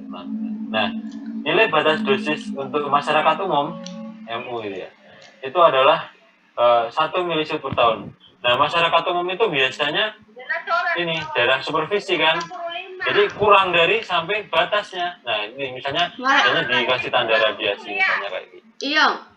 Papan radiasi misalnya gitu ya. Nah misalnya di jarak tertentu sampai dengan 1 milisifat per tahun. Nah ini jadi di luar kurang dari 6 milisifat dan sampai dengan 1 milisifat per tahun. Itu batasnya yang boleh diterima masyarakat itu. Jadi nanti kita lihat. Nah, kita hitung sekarang. Sampai sini ada pertanyaan atau masih bingung? Ya, nggak apa-apa ya. Nah, tadi dosis maksimal dalam 1 tahun daerah pengendalian ya, pertama dulu ya, daerah pengendalian.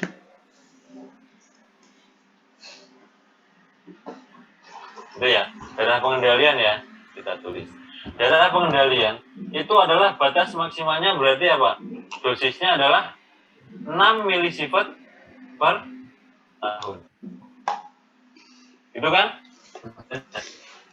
Nah, itu divisualisasikan menjadi ini dosisnya. Jadi kita tadi ketemu di sini tadi udah ketemu sebenarnya 3 mikrosifat per jam. Ini teori dari buku praktikum ya. Ini saya mau menjabarkan supaya teman-teman tuh nggak bingung 3 mikrosifat itu dari mana gitu ya. Nah, itu dari situ. Nah, itu bisa dicari. Dari mana? Sebenarnya nilai 3 mikrosifat itu tidak pasti ya. Karena berdasarkan apa? Berdasarkan T-nya. Gitu ya. Nah, T itu apa? Tahu nggak? T itu adalah waktu gitu kan. Teman-teman tahu ya? T itu adalah waktu. Waktu apa? Waktu bekerja dalam 1 tahun. Disebutnya adalah beban kerja.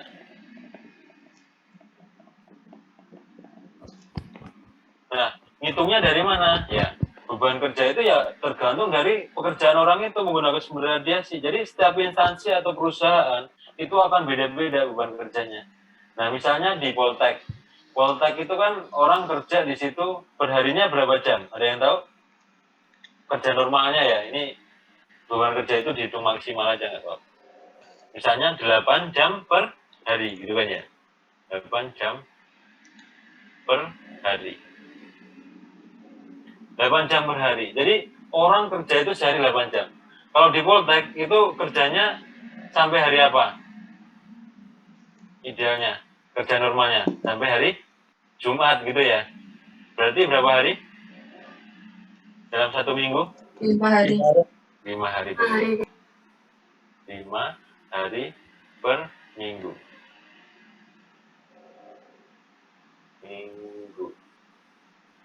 Nah, setahun itu berapa minggu? Setahun ada berapa minggu? 52. 52, iya.